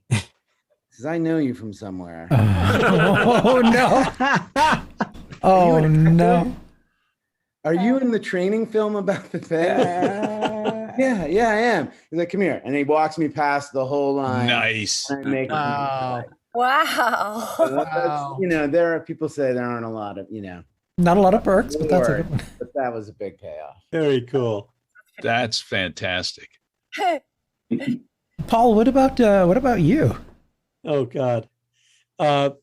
It's interesting because one story will generate something else to say, oh, I've got this story. Oh, there's something else.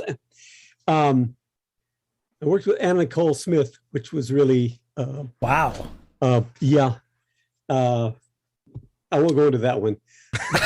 Enough said. You're just gonna leave it there for us? Know, right? Were you deposed? Was she the ultimate professional? Oh, she was horrible. I mean, she was as sweet as she could be, but she was completely stoned the entire shoot. I can't wait for Paul Lighting's book. It was okay, I'll go with that one. Oh, no. It was a real, nothing happened except that she just didn't know what she was doing. And she was on drugs, poor thing. And we had a scene where it was called Skyscraper. And she was supposedly a helicopter pilot. It was like a ripoff of Die Hard. And I she remember. was, Yeah. oh God, you remember? Oh, You've it's seen this usually on, film. it's usually on at 2 or 3 in the morning. Anyway, it's a scene where I'm waiting for an elevator. Elevator doors open. She's inside the elevator in this beautiful jumpsuit that's cut down, zippers everywhere, and she pulls me onto the elevator. I guess they're terrorists around. And of course, my character immediately assumes she wants me. Is one of those that was so stupid.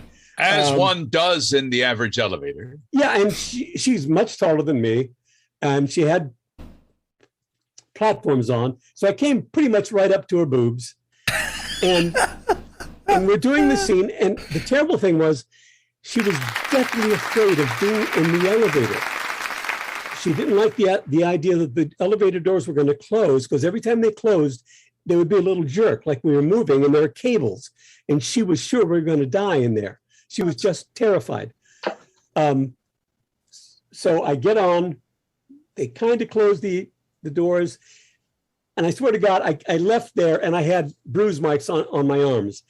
Anyway, so all that stuff happens. We start the scene.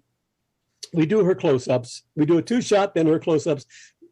And then we're doing my close-up. And we're doing our lines, and then finally the director said, told her, because she kept stepping on my lines, said, we're doing close-ups now, so you can't step on Paul's lines. Oh, okay. I didn't say what he said. No, I know you didn't say what he said. You just don't talk when Paul's talking. She said, oh, okay. So I'm doing my lines. She doesn't say her lines at all. So I start ad-libbing because they keep rolling. So I'm ad-libbing. I'm talking about all those zippers. Do they all open? Do they What all would I open? find? What would I find if I opened all those zippers? Still nothing. I said, whoa, you're tall, aren't you? I like tall. I'm going on and on and on. And then finally, in the corner of my eye, I noticed that there's some movement, some shaking. And I turn. Finally, the director yells cut, and they're just cracking up, having a great time. And then the funny sure said, Anna Nicole, why weren't you saying your lines? And you said, why? You said I couldn't talk while he was talking. And we had to do it again. Anyway. Did any of your lines make it in? Yeah. And then, of course, she gets off, and I get blown away. Nice squibs all over the place. Blood coming out of the back of my head. So it was a quick scene with this beautiful woman, and then they kill me. What's the name of this film again? I'm going to write this down. Skyscraper. Yep, Skyscraper. You need to see it. And I said at one point to the director, I said, it would have been nicer had they killed me before this scene. He's an old friend of hers. Anyway. So that was the one that didn't have to do with voiceover. Does anybody else want to share? We're running out of time here. Does anyone else have a story they'd love to share? Looks like we might have used them all up. We used them. You can't really follow up Nana Nicole. But we definitely want to give people time to kind of shout out any of their projects and ways that people can get a hold of you guys before we wrap this up. So, and also Voiceapalooza, voiceapalooza.com. Go check it out. Yeah, and continue to donate all week long, guys. There's going to be all sorts of great events. If you enjoyed this today, we're going to be back again tomorrow morning at 11 a.m. Eastern time with the cast of Morrowind. We're going really old school with the Elder Scrolls. And then we're going to have a Whose Apocalypse Is It Anyway later in the evening, where there's going to be some improv involved, and Danny will be talking about pineapples. You'll want to check all this out. Sunday, Father's Day, are we having Portal, Kenny? I hope so. we may have Portal. So cross your fingers and look for Portal, a play that Jan Johns is in, and that'll be on Sunday. And all next week, we have all sorts of great events, and it's going to end with Voiceapalooza Prime on Sunday, the 26th. In the meantime, send messages to all your friends. Let them know to come here. Go to voiceapalooza.com for the schedule, and look up Fallout for Hope on Twitter.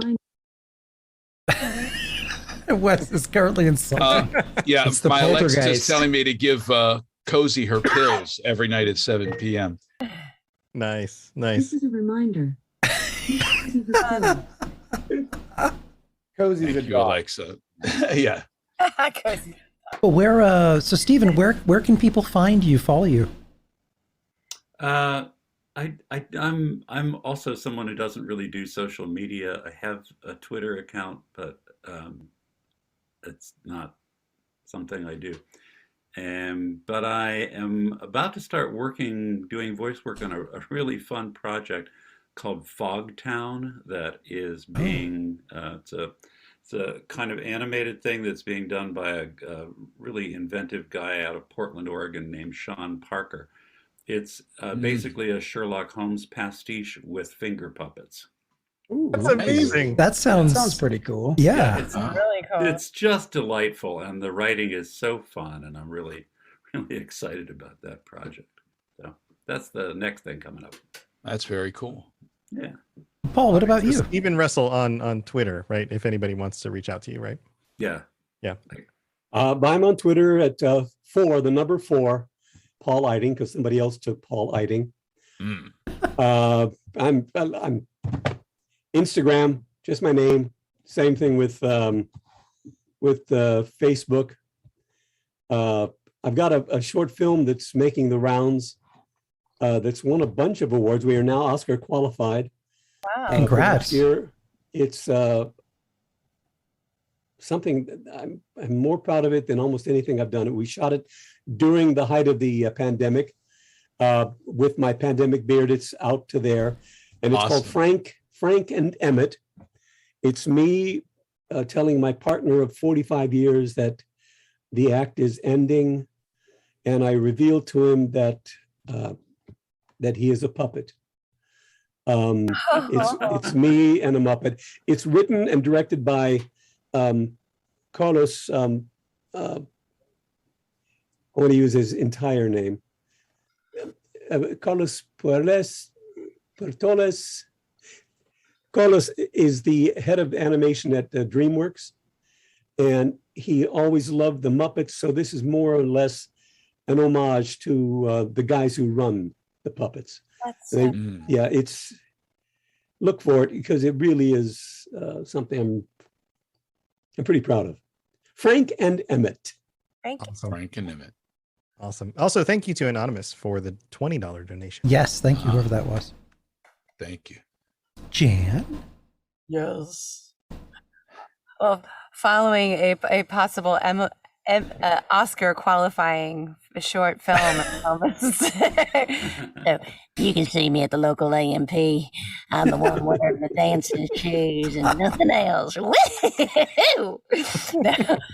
What am I? Oh, so you can find me on I'm on social media, but I'm not good at it lately, and I've never been good at it, to be honest with you. But so I'm on Instagram and on Facebook and I'm on Twitter, although barely on Twitter. I'm trying to get back into it. And I've got a couple projects in the works that I can't really talk about, but Mickey Mouse Funhouse was just renewed for season 3, which is pretty cool. Congrats, that's awesome. Yay, so that's cool. And then I'm doing some stuff on Alice's Wonderland Bakery.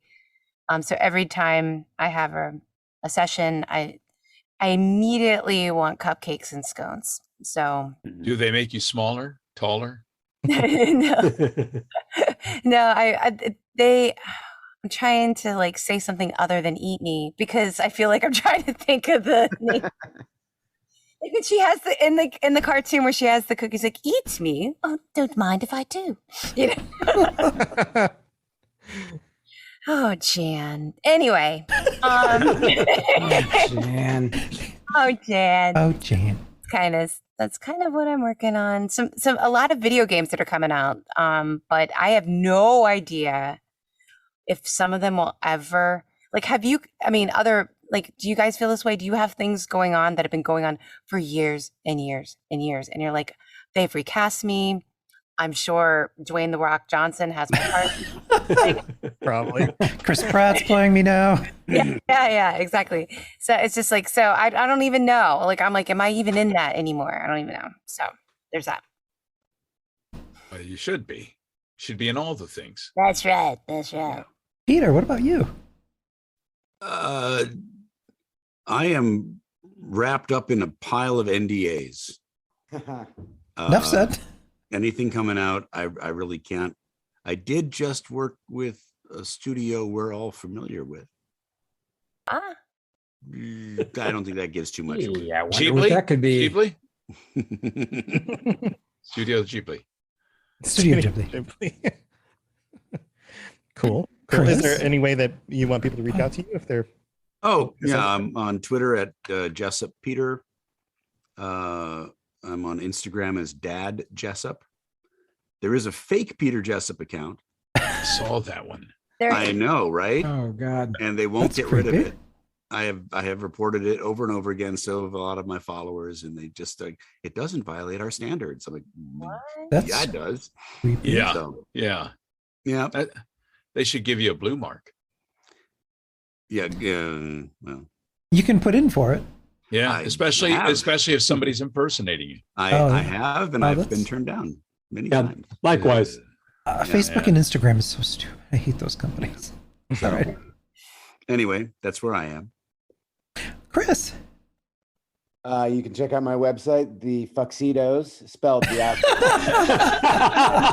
okay. PINEAPPLE. Don't do it a dumb way.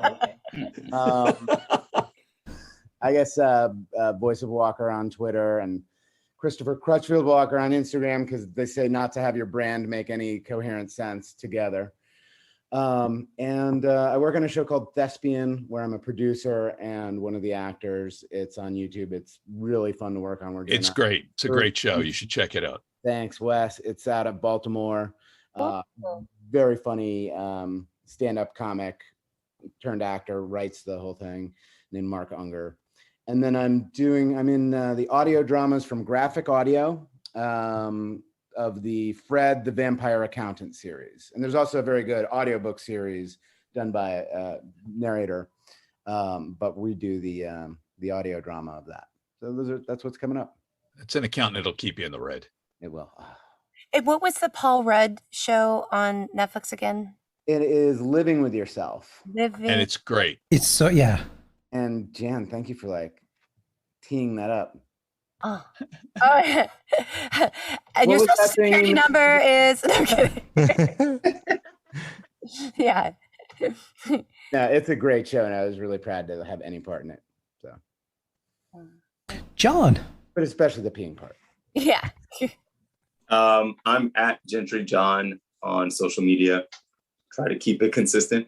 And I have a short film on the film festival circuit right now called 10. I'm really proud of the work we did. And you can find out more information at 10tenshortfilm.com. And short film. Okay. I have a lot of homework to do. Jan's going to be making the rounds. I know. Well, I'm going to see all of your things. I did. I said the Fuxitos, Skyscraper, Frank and Emmett, Living with Yourself, Thespians, and 10shortfilm.com. Weekend planned. Yeah. Danny. Working on an audiobook series based on silent films. Oh, cool. Yeah, it's kind of John Cage meets early Cecil B. DeMille. Cool.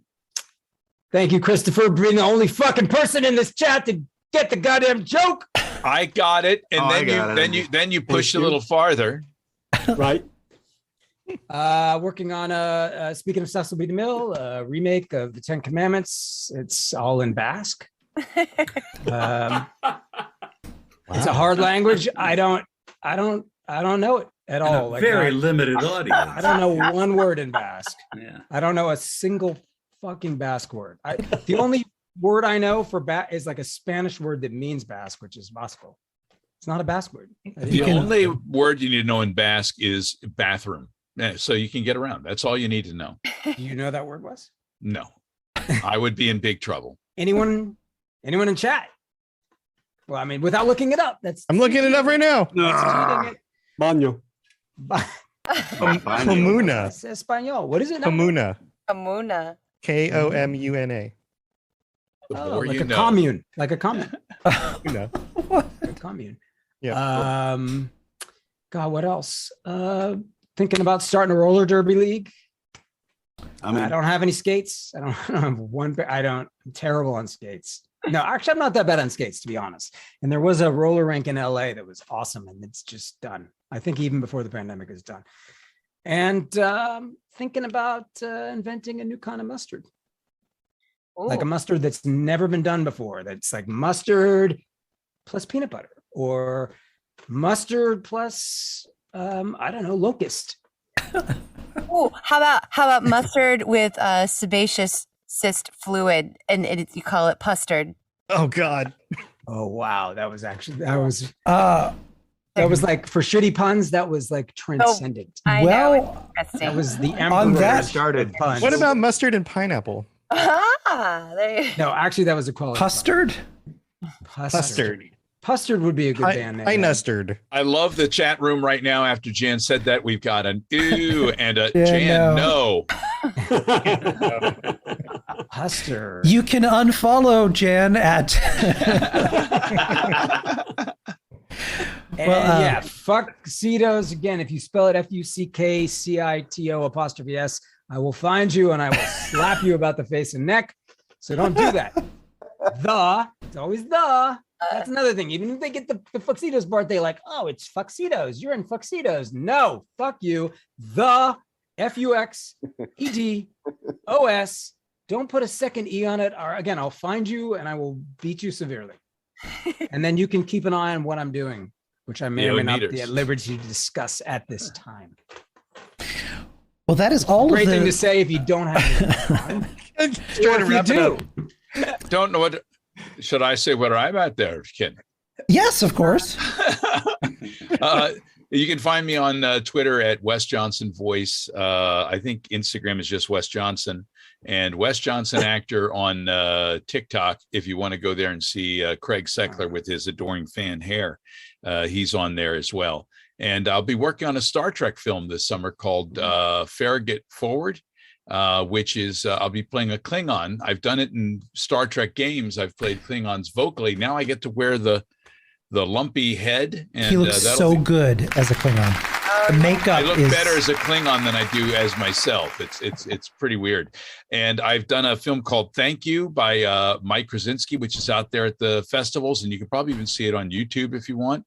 And there may be one coming up later in the fall as well. So, fingers crossed, NDAs in place, and just hanging in there for hopefully all of us being able to recover from the dearth of work during the pandemic. Let's all get some back. This will be the summer, hopefully, of work for all. I want to thank everyone in chat tonight for the amazing donations, pushing us over that. We're at now $10,407. It's just the ceiling is just blown off this thing. Thank you so much, and thank you everyone here. Tom, before we leave, where can everyone find you? Yeah, so robotsradio.net, Ken's podcast, Chad of Fallout 76 podcast, and my podcasts, but the one you guys are most interested in most likely is the Fallout Lorecast. All of that stuff can be found at robotsradio.net. I run the network. There's lots of awesome shows if you're looking for more content about video games and the world of video games and all that kind of stuff. So that's where you can find my stuff. Well, day one, our programming has come to a close. Tomorrow, day two, we have some exciting things planned for you. So check all of that out at voiceapalooza.com, Fallout for Hope.